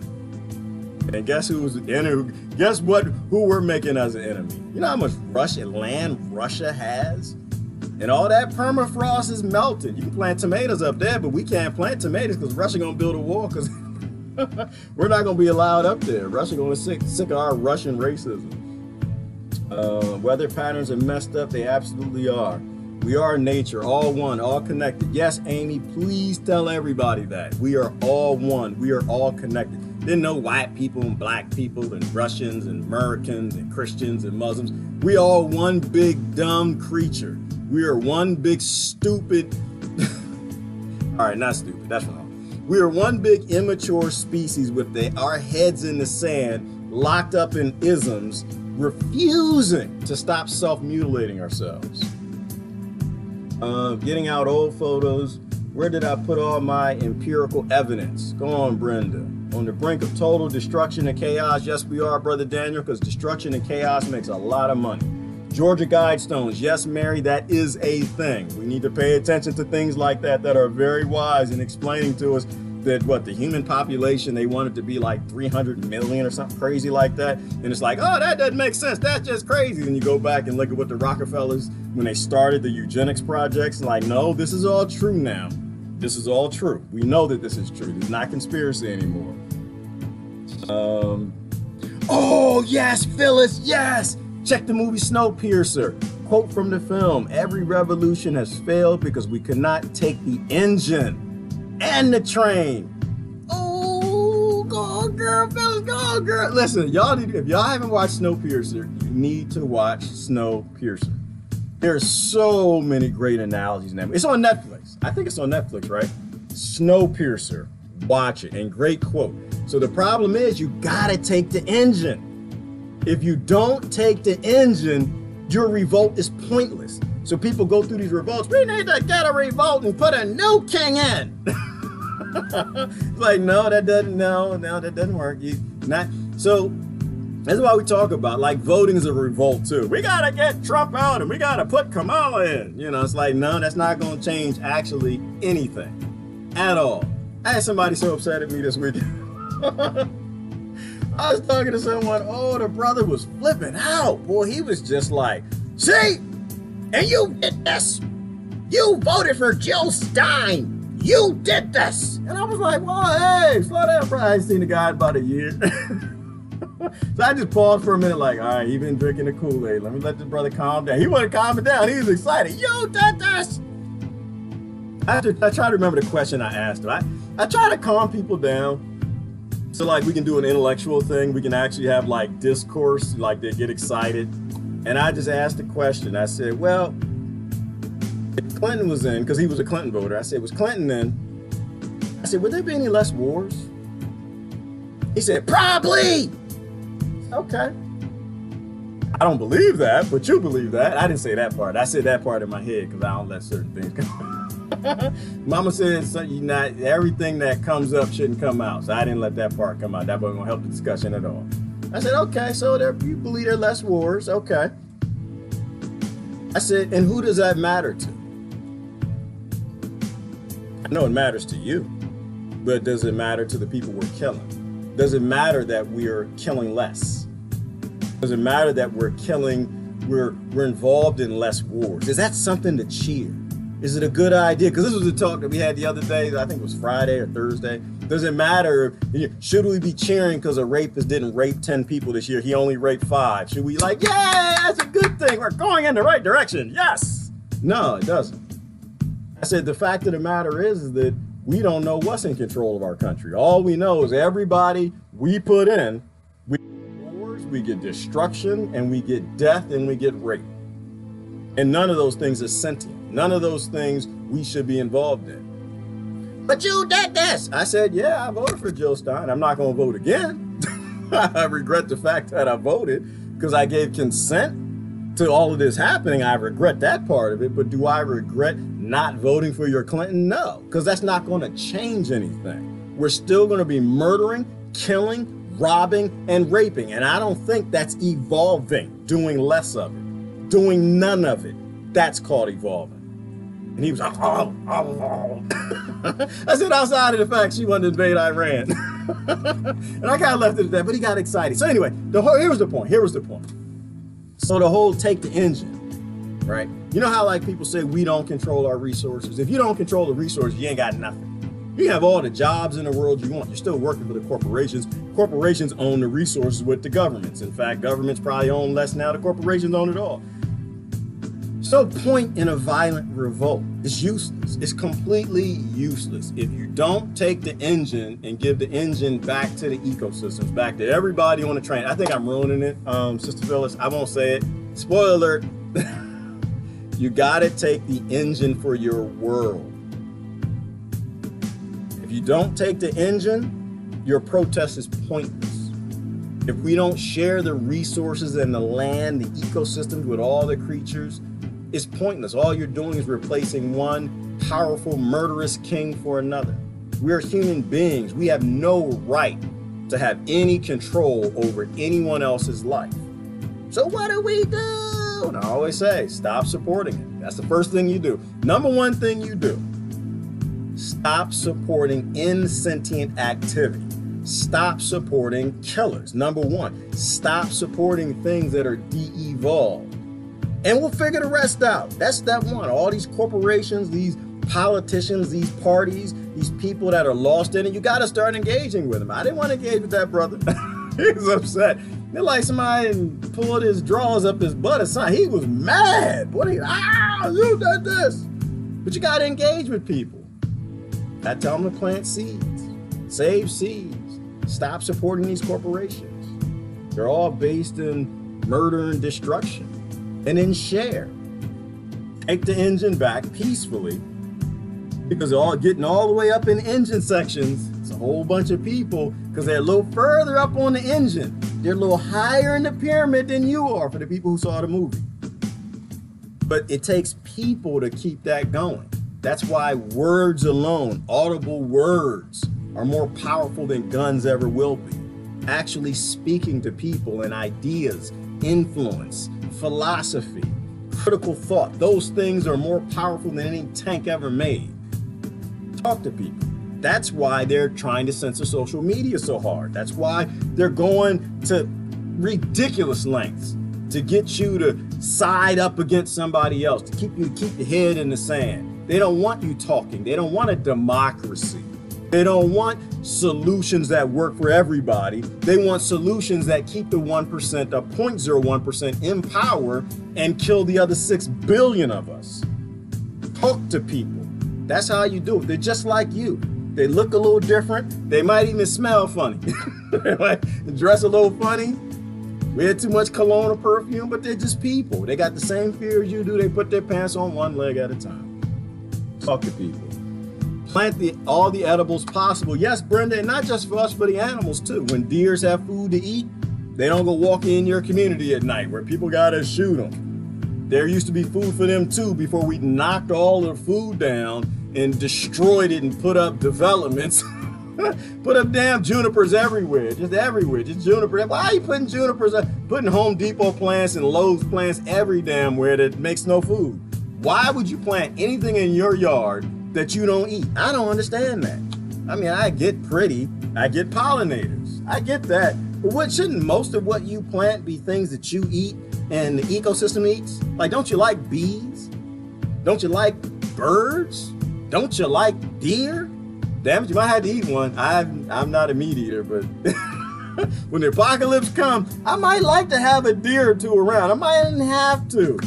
Shoot, I don't eat no damn okra, but I guess if the apocalypse comes, my brother both are like, I got him. Like, yeah, okay. We all eat. We have to. Dying might hurt. We don't want to die. We kind of want to live. All right. So anyway, so plant for the ecosystem. Plant for the ecosystem. Absolutely. Got some weed strains. What are you doing, man? You're supposed to be having an intelligent, intellectual discussion. You can't be getting high while we doing that. But then again, those are some of the most intelligent people I knew. When I was in college, man, they used to get high, Daniel, and we go sit in the dorm rooms. I'm like, man, these dudes are higher thought. How y'all get so smart? They was around the corner. Something about weed, I guess, opens up creativity, I guess.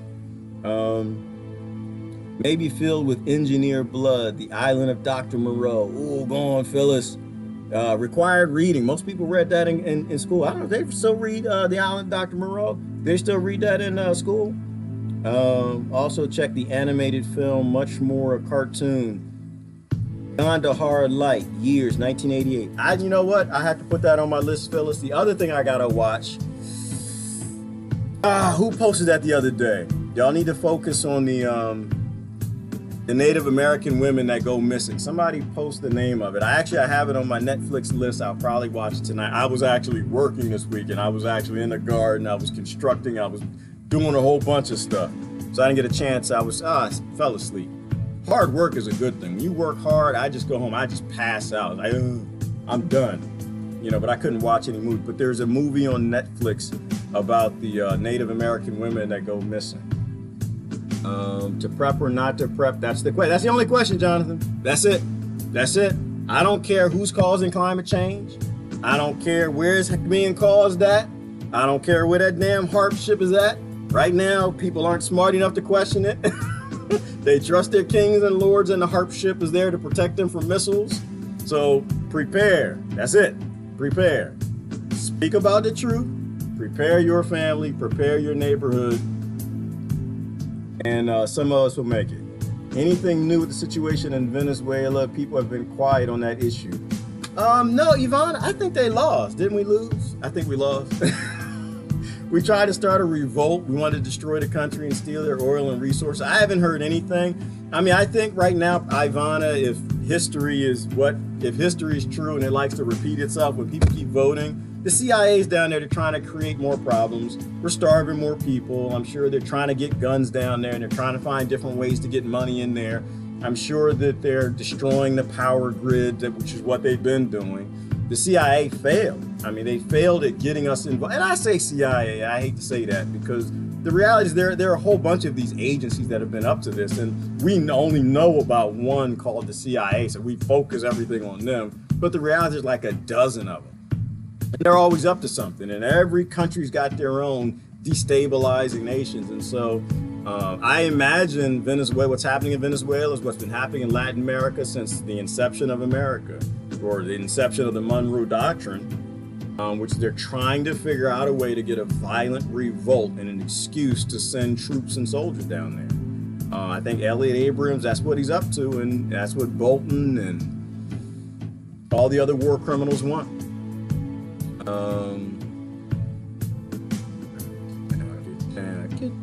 Get down. I'm high up in comments.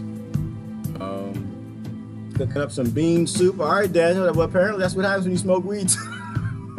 They say you get hungry when you smoke weed. So I'm not surprised that it is 10 a.m. and Daniel was making bean soup. That doesn't surprise me at all. That makes perfect, because Daniel, enjoy your bean soup, brother. Bankers print the money. Their wealth is irrelevant. Their strength is from taking money, power from the middle class. Yes, Wanda, and from the future, right? Because it's like the bankers got a time machine. They're literally printing the money, and our children have to pay it back. You know, and so absolutely, the Venezuelan narrative isn't working. It's not working right, Eileen, which is why they're going back to the drawing board. They'll figure out a way. They'll figure out a way to get Americans to want to go down there and destroy a country and get a lot of people raped, killed, murdered, and genocide. They'll figure out a way. It's just a matter of time. These people know what they're doing. And as long as we're consenting, we're okay with it. We're lining up to vote. We're not getting into any sort of mass dissent. And what was that, April the 15th that they're calling for? As long as we're still okay with death and murder and all the sides, nothing will change. Let me see. Chelsea Clinton went to Christ Church Memorial after publicly vilifying Omar. Yeah, Dee Dee. Oh, but let me tell you something. Can I tell you something? I'll tell you something. I got tagged in a post and I went over there and looked at. You know that, I know looked at ain't a word, but again, I can speak how I want to speak. Looked at. And I looked at, you know, Omar, because it's Omar, Ilhan Omar, his name, and Chelsea. You know they're besties now, right? Right? Is anybody watching this? They're besties. They're besties. They're talking about getting together, doing each other's hair and nails, and trying to figure out how to solve the social problems in the world. They are. They seriously, on Twitter, who tagged me? I think Sister Mary had tagged me. They're getting together, girl. They're going to do each other's hair. They're going to do some rollers. They're going to play dress up. They're going to be friends now. That's why I'm saying you can't trust the leaders. I almost got pulled in. I'm glad y'all pulled me out. I almost fell right in. I was like, Ilhan, we got one. We got Omar. Like, that's not how the world works. Now, Chelsea Clinton and Ilhan gonna get together, which I think is an indicator of a couple things. I think Chelsea probably gonna run for something. outside. So but they're supposed to be best friends now, Didi. So again, the elites, they're all in the same bed. They're in a club that we're not in, or the politicians want to be in the bed together. We're not in it. Everything's always played up for us.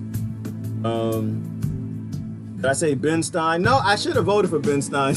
Daniel, no. It's Jill Stein. It didn't really matter. If Jill won, she'd be doing the same thing Trump has did. If I ran, I'd be doing the same thing.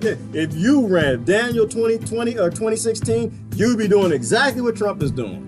And I think when people can admit that, then we can have real discussions. We can have like a real conversation about what's really happening in the world and what's really wrong with our government. When people will finally admit Bernie 2020 will do exactly what Trump 2020 is planning to do, because neither the 2020s run any damn thing, then we can have a real discussion. Until then, it's all fantasy. Heads in the sand. Lies control, yes, brother Jack, because lies make people scared, so it's easy to control them. They're all puppets. Trial out of commission, Bilderberg. Yes, Wanda, they are all puppets. Always have been. We've never had a government. We've always had owners and controllers. Power concedes nothing without demands, never did. Find out what people submit to, and you have found the exact measure of injustice which will be imposed. These will continue till resisted with words, blows, and both. Yes, Phyllis Key, absolutely. And the oppressors always become the oppressed. So the amount of genocide that we inflict on the rest of the world eventually will come home to the U.S. That's why I got a drone. Y'all see the drone? That's my drone right there. Y'all see the drone? I'm gonna play with it. And then people start dying and fly. Yeah, I know I can do this. I like to play playing toys.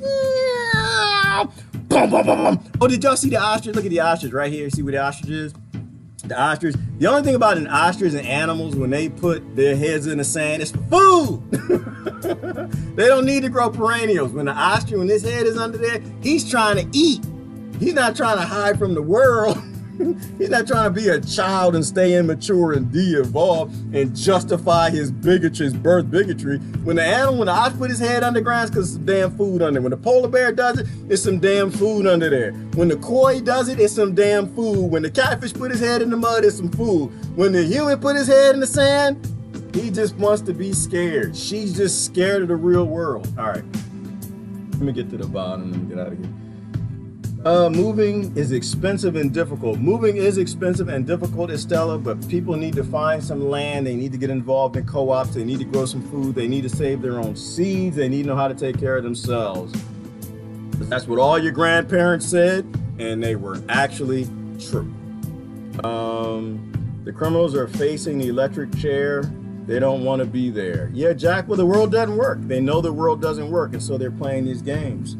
All right, let me see if there's some other folks here. Why are you repeatedly saying we aren't having as much wars? Our wars just look different. How many countries are we destroying economically?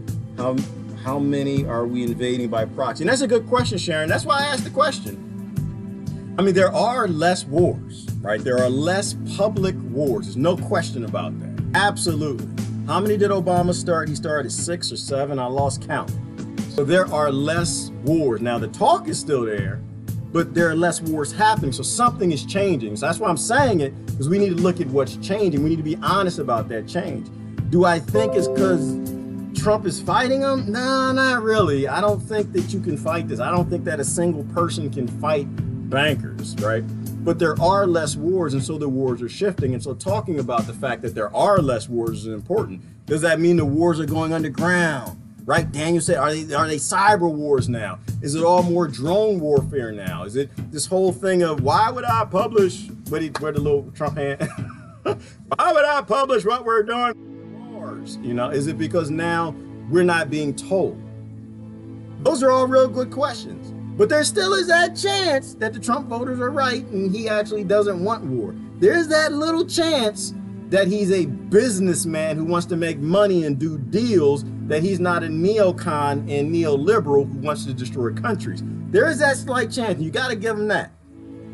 I don't think so, because my mind doesn't work that way. I don't believe elite people. I don't believe wealthy people. I grew up around a whole bunch of them. All colors and sizes. They all are just trying to get higher on the mountain. They're all trying to get higher in the pyramid, and they're willing to kill a bunch of people beneath them. That's me.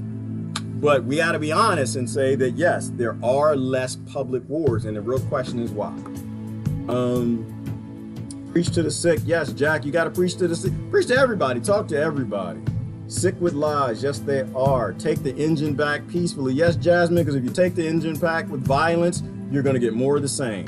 The violent revolution you get involved in is going to end up in being violence against you. It's just going to, that violence and that force is going to be used against another community. You don't need to do anything by force. These are only systems. All we got to do is stop buying from them, stop working for them, stop investing in them. Ignorant of their ignorance, ego, aggrandized by their arrogance, and proud and successful by their greed. Yes, Ron.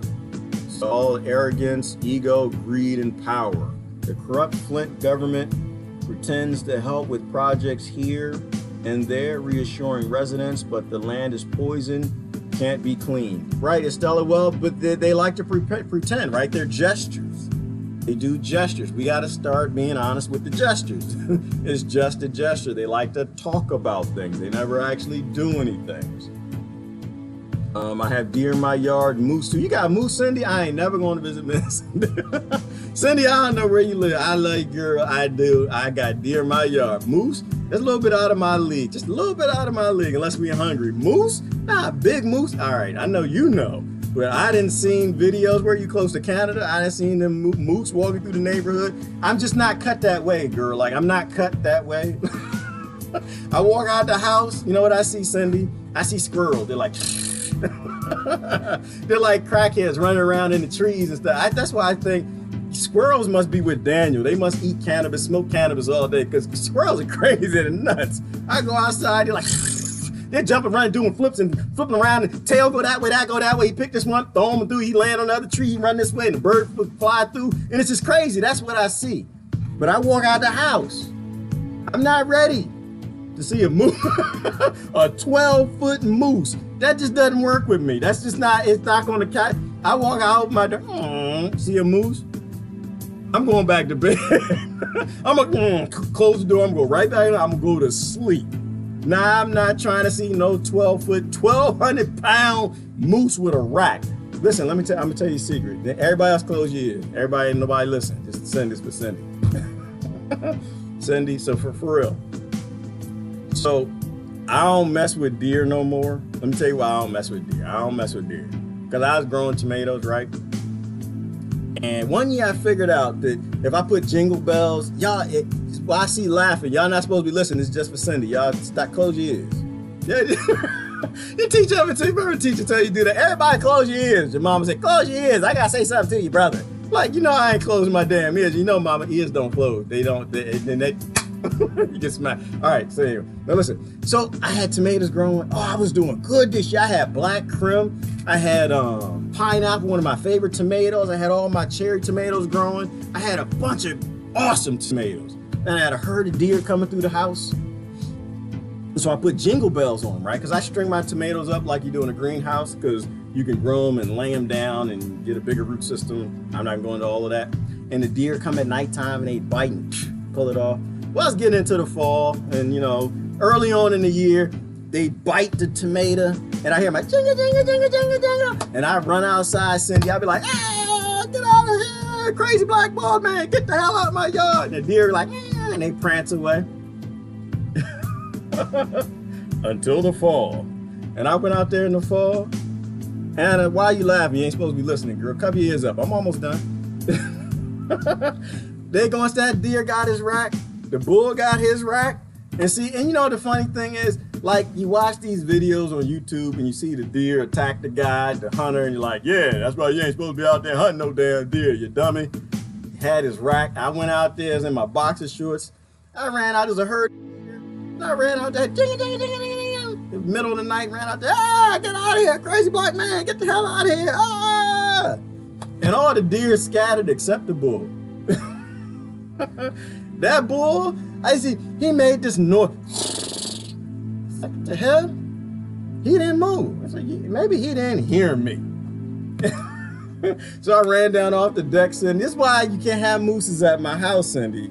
I can't do mooses. I ran out in the yard. Ah!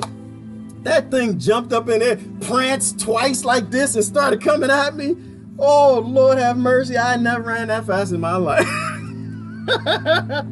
I done tripped over the deck, must have did a roll I did what them damn squirrels was doing, flipping. I look high like Daniel, flipped. There's 2 levels on the deck, fell over the deck, knocked over the chair, hit the table, got in the house. Man, that thing came after me. It didn't get me. It didn't get me.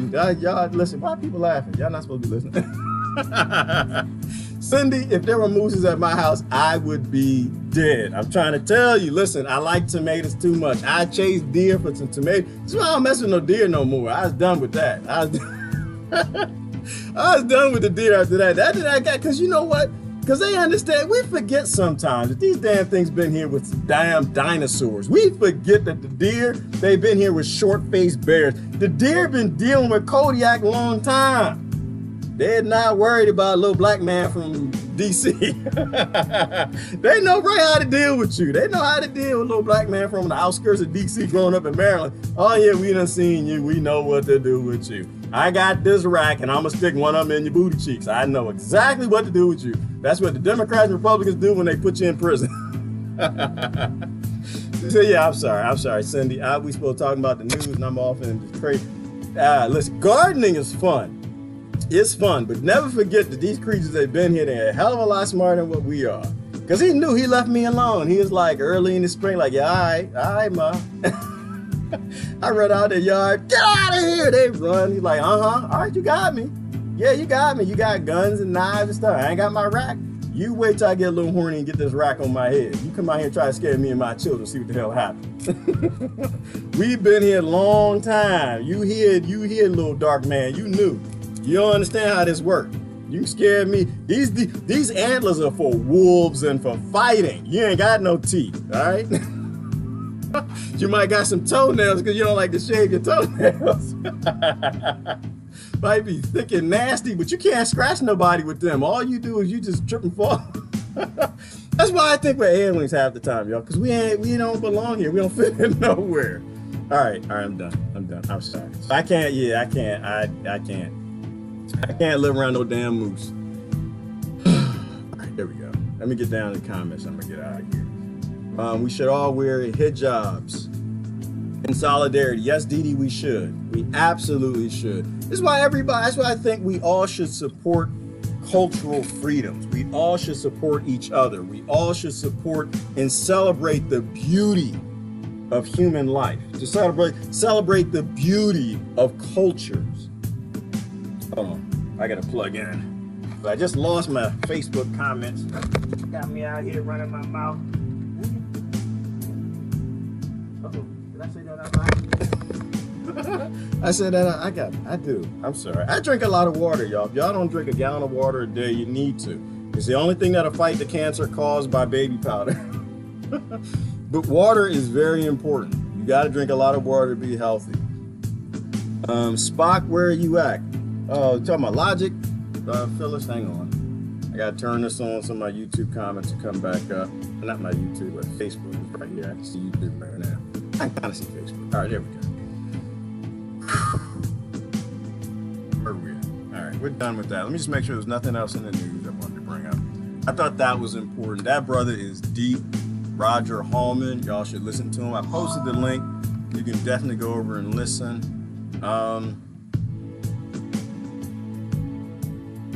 Talking about New Zealand. Jimmy Dore had a talk on the opioid crisis, which is another thing, another side that we're dealing with. New Zealand mosque attacks, blah, blah, blah, blah, blah. Don't make hate, don't manufacture hate. Negative rates are coming, blah, blah, blah, blah. Cancer victim beats Johnson & Johnson, right, it's 29 million. All right, so we're good. That's all that. All right, do my last comments. Get out of here and go pee. Let these nutrients out.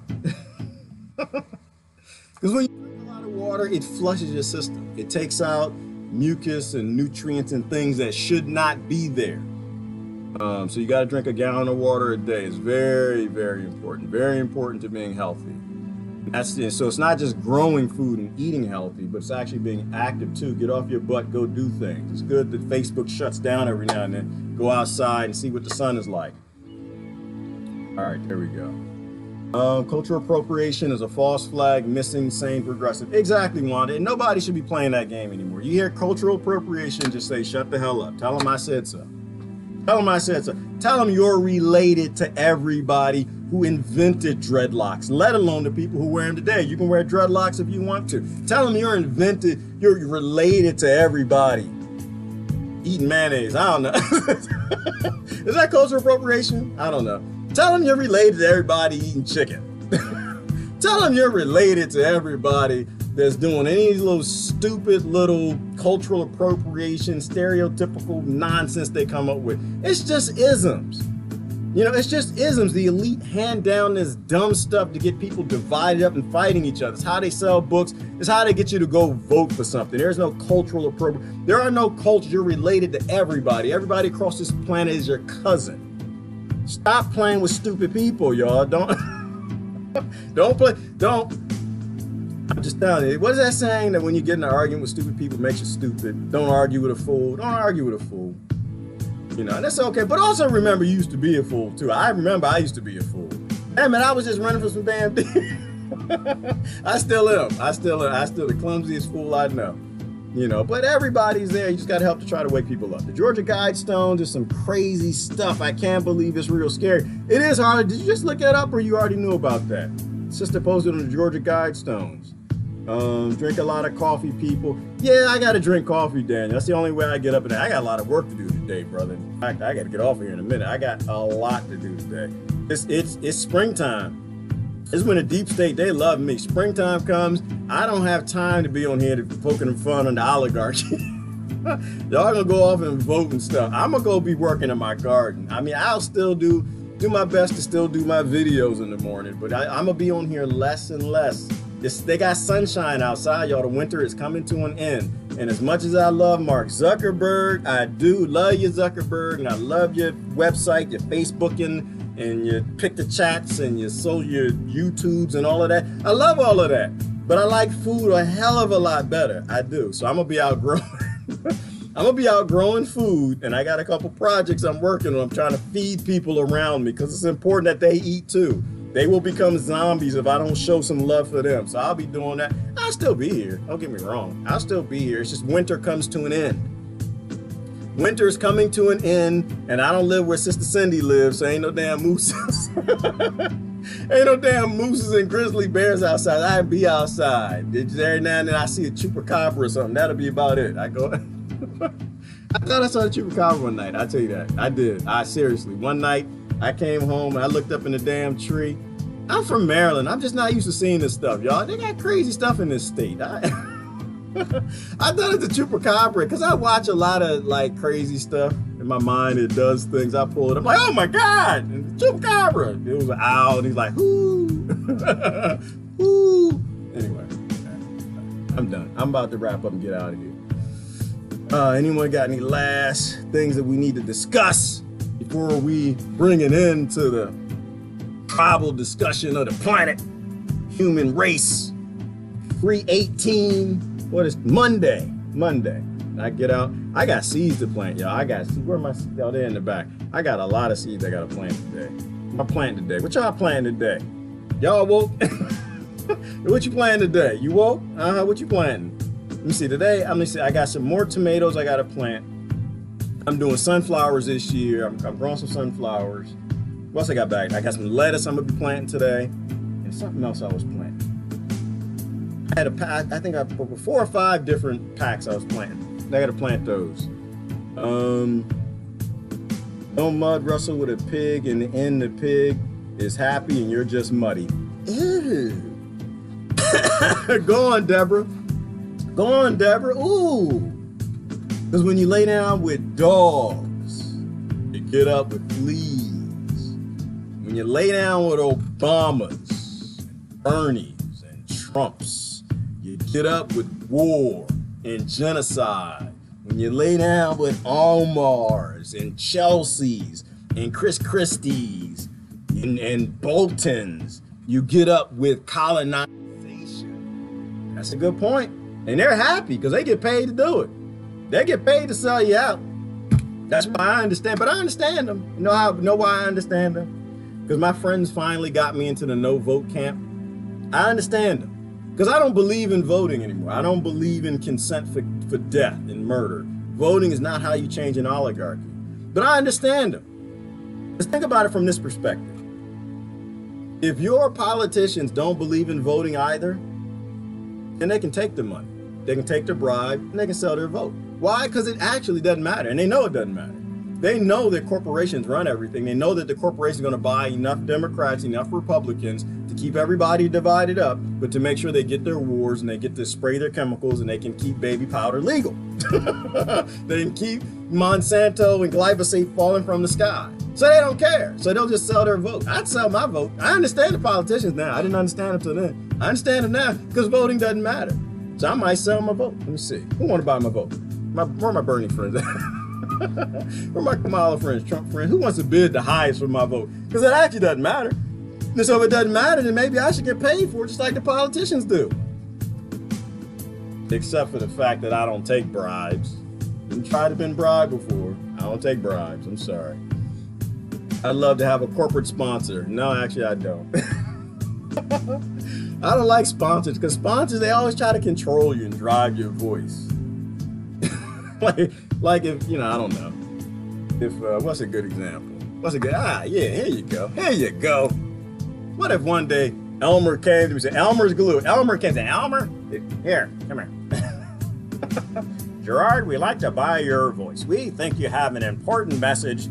Don't murder people, don't rape people, don't kill children, don't put kids in cages, don't support killers and robbers no matter what label they put on themselves. We believe that you shouldn't have isms. And like if they actually did that, and after this all ended up, they'd have a little advertisement for Elmer's glue. Elmer's glue, it'll love you. One day, I dropped the glue. One day, that's too much coffee. One day, that Elmer's glue is gonna kill somebody. One day, a kid gonna sniff it and like die or get cancer or something. I won't be able to talk about it. Because after this, it's got a commercial. Elmer's loves you, right? Anytime that you sell yourself, you lose yourself. And in life is about being a self. Life is about you living your authentic you. But when you're required,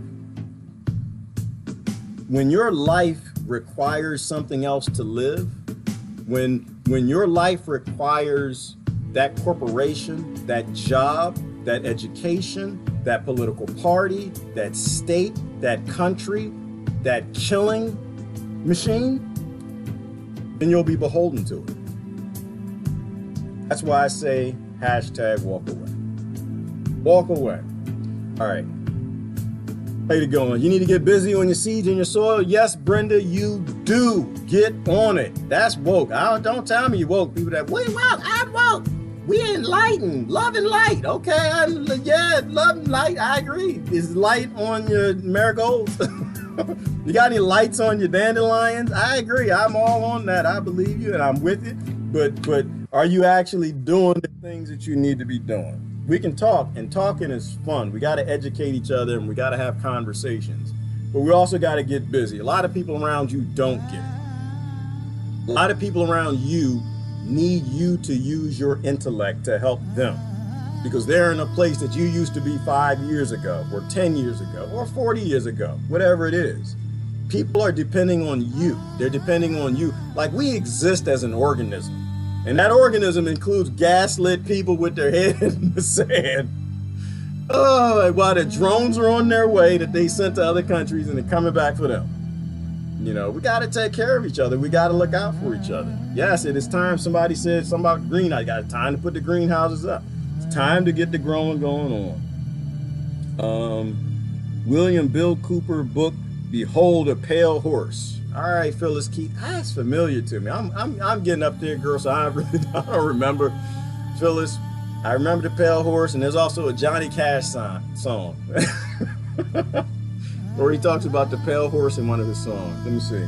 Get your vitamin D. Yes, Mary, vitamin D3. You can only get it from the sun. You cannot get it from a laboratory. Get outside. Sounding suspiciously like a threat, the participating governments also claim that only countries with rulers who submit to the draconian new regime will prosper in the future. Exactly.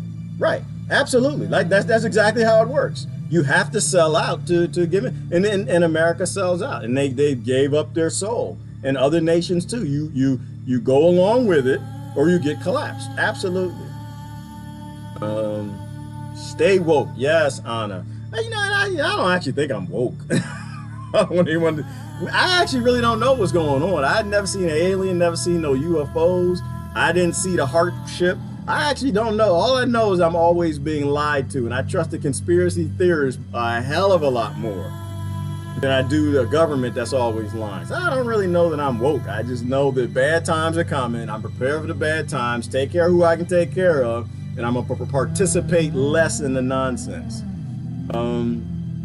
Indoor starts time. Not sure where you're going on that one, Dale. Finish my beans off. Oh, yeah. Dan, I just have a picture of you, man. That's just in my, like, you smoking weed, eating beans, you smoking weed, eating beans, and the more weed you smoke, you can't seem to eat enough beans.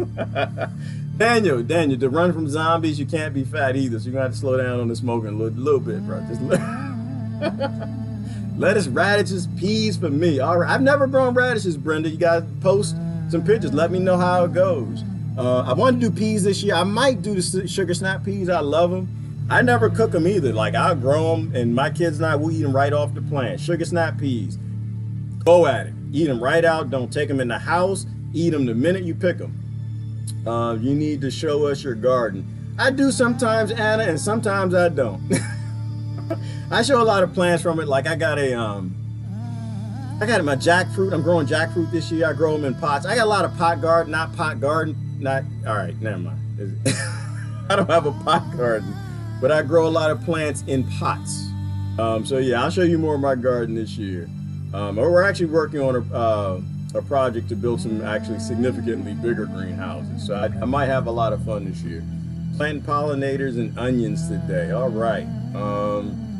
Got soil manure yesterday, ready to plant. Okay, Ivana, what you doing? Cow manure or horse manure? I got friends who swear by horse manure. I'm a compost tea person myself. I like to use vermicompost and make compost teas. Oh snap, brother. I like that. Lay down with the dogs, wake up with the fleas. They lay down with dog, and Daniel, they want you to lay down too. They're like, come on, lay down. Come on, lay down with us. I don't want to lay down with Chelsea. Come on, lay down. I don't want to lay down with Elhan. Come on, lay down. I don't want to lay down with Trump. Come on, lay down. I don't want to lay down with Obama. I don't want to because you get itchy. But if you do, essential oils help, y'all. Essential oils, and you always should have some aloe growing. I'm like you. I am nothing but you. Yes, Sandra, we are all one. All one. I can't plant outside yet. No, Tina, neither can I. That's why you start indoors. I'm all indoor. I am all indoors right now. In my sunroom, I got everything growing, but everybody's itching to get outside. But I took a lot of my plants outside. Another thing you can do is was it the last 3 days it was pretty warm, so I took some of my full sun guys out, like all of my citrus, my lemon, my lime, my orange, some of the avocado, a fig I replanted. They all love full sun, so I took them out. Some of the peppers too. I took them outside because it was warm during the daytime. Nighttime temperatures only got down to 40, so for the last 3 days I had them out. Then I had to bring them all back in yesterday because it got cold last night. That's why, you know, my kids are used to it too. That's the great thing when you do stuff like that, they get used to it. Like, to them, it's like what normal people do. Yeah, when it starts to warm up in the winter, but it's too cold to plant outside, you take your plants out during the daytime. Now, like, that's just normal. This is, but this is how you, like, I think you help kids when you do it. And that's the power of you doing it and people seeing you do it. It's normalized. When it's normal to not do any of that and just go to the grocery store, then that's normal for them. That's like being an adult. And I think that our goal is we got to teach our children to live right. We need to rear them up in the way they should go. And rearing them up in the way they should go is not putting carcinogen baby powder everywhere in trusting these big corporations and voting for politicians in league with the oligarchs. I think that's a bad idea. To them, being normal should be having a garden. You know, those are the things that you should be doing. All the things that get your grandparents to stop rolling over in their graves. All right, I'm doing a little greenhouse over my bags of soil. Ooh, and seeds on cool crops.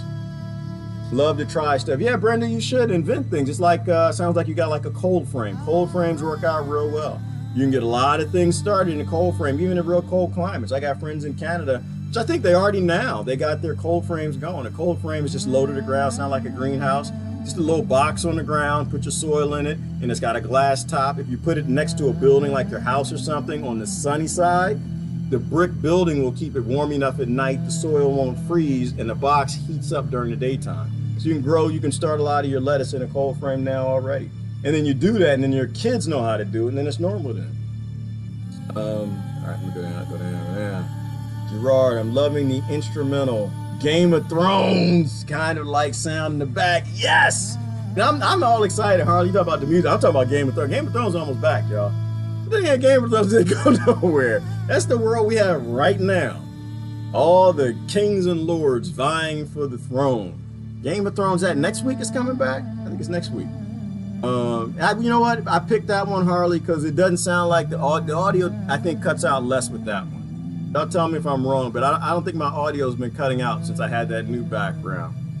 Free greenhouses, yes, Daniel, get the greenhouses. You know what? Make a jalapeno. That's what I wanted. One thing I haven't done a jalapeno. I've made a bunch of sustainable greenhouses on passive energy.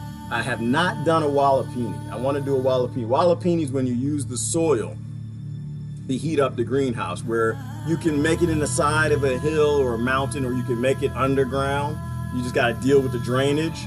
But you're using the ground temperature to grow things in your climate that can't normally grow. These are why it's important to think about preparing for your changing climate and raising your grow ability in the area that you already live in. So you got to practice now. Don't wait till the snow. Don't wait till the polar cap shift. You need to start doing these things now. All right, that's cool. I'm glad y'all love growing. That's some awesome stuff.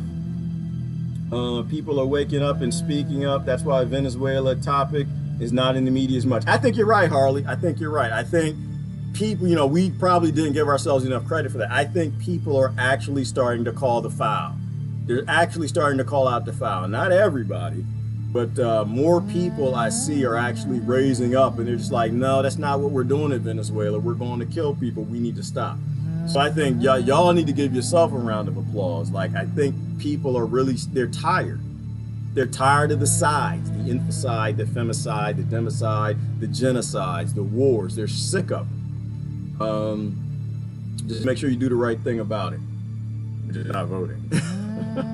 Order some purple radishes. But I'm not tell people not to vote. If you think that voting is the way, then that's what you do. That's what you do. If you think if your collective experience and intelligence tells you should be voting, then that's what you should do. So I'm not telling people not. I'm saying I'm not voting, and I'm giving you my reasons why I'm not. But if you really truly feel that that's what you're supposed to be doing, then that's what you're supposed to be doing, and I support you in that. Inspire us, show us, start teaching us how to do it. Absolutely. Goat manure doesn't require aging. It's ready to go. Oh yeah, is that right, Deborah? I didn't know that. I've never heard goat manure. Which, not that I never heard of some goat doo-doo. I heard of that, but I've never heard of anyone using it in mass. Usually it's the cows and the horses, and most of my friends swear by the horse. I mostly use fish poop though, because I do aquaponics, so I use a lot of the fish emulsions and the nitrates. I have a big swirl filter, and I take all of the gunk in the bottom of that, and I use that on the garden. Rabbit poop is ready to go too, I think. No composting. All right, very cool. I did some winter sowing. All right. Well, the reason I lean to vermiculture and compost tea is my favorite soil microbiologist, Elaine Ingham. She swears by it, and she is the queen of organic growing. If you have not looked up Elaine Ingham, you need to look up Elaine Ingham. We all learn by good example. Yes, Grams knew how. Grams knew how, Elizabeth, and Grams loved you. loved us. Our grandparents and our elders always passed down the wise things that we should be doing until television, until people started trusting television and their kings and lords and politicians and leaders more than the elders. All right, let me see. All right, your planting is in April, okay. Call me when you're done. All right, Kelly, we're gonna hang out. I give you a buzz. Let me see. Today is my second nice day in a row. Got the windows rolled down. All right, Elizabeth, my windows aren't down. Well, I was in the car. I can roll my windows down in the car, but not in the house. It's still kind of cold, but when it gets over 50, I start taking my plants. I want to get them full sun. Like I want to get them hardened off. And that's the other thing, is when you take them in and you're growing a full sun plant, when the new leaves get created over the wintertime, all those leaves, they have no idea what solar radiation is, right? They've been indoors. They've been behind UV filtered windows in glass. And so the leaf, it's not designed to actually fight off the full solar spectrum. So if you take it out in the spring, full sun, there you go, grow, it's gonna kill off all your leaves. All your leaves that got created in the dark house environment are all gonna burn, so you wanna stage it. And so I try to get them out on cloudy days and rainy days, but they're warm, or put them under a tree so you're not getting full sun. In a few weeks of that, then you can put them in full sun.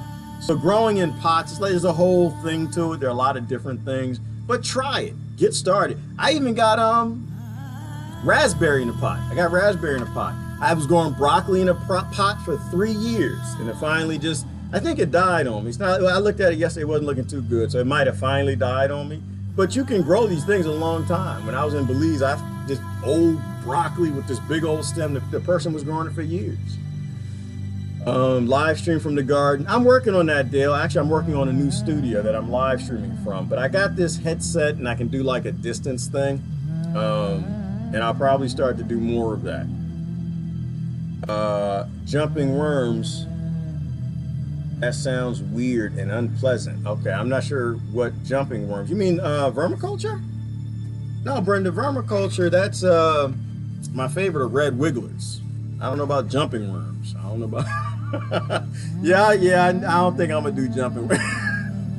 I do the red wigglers because they actually break garbage down really, really fast. All right, I'm gonna get out of here. You feel better? All right. Don't live your life with your head in the sand. Unless you're going for some grubs. If some grubs in the sand, let's do that. But short of that, you gotta be an adult. You gotta pull back the curtain. Don't put your head in the sand. The world is an ugly place. And the more you hide from the ugly, the uglier it'll get. The ugly needs you to hide from the ugly. The ugly, the last thing it wants is for you to be honest and to be truthful about it. The last thing it wants is for you to start questioning your leaders and questioning the model of a world that's been geared towards complete failure, that has systemic collapse whittled into its DNA and its bones, that's falling and leaning towards killing 6 billion people and your people. All right, this is Gerard. I gotta go. Y'all have a great day. I am out of here. Bye-bye.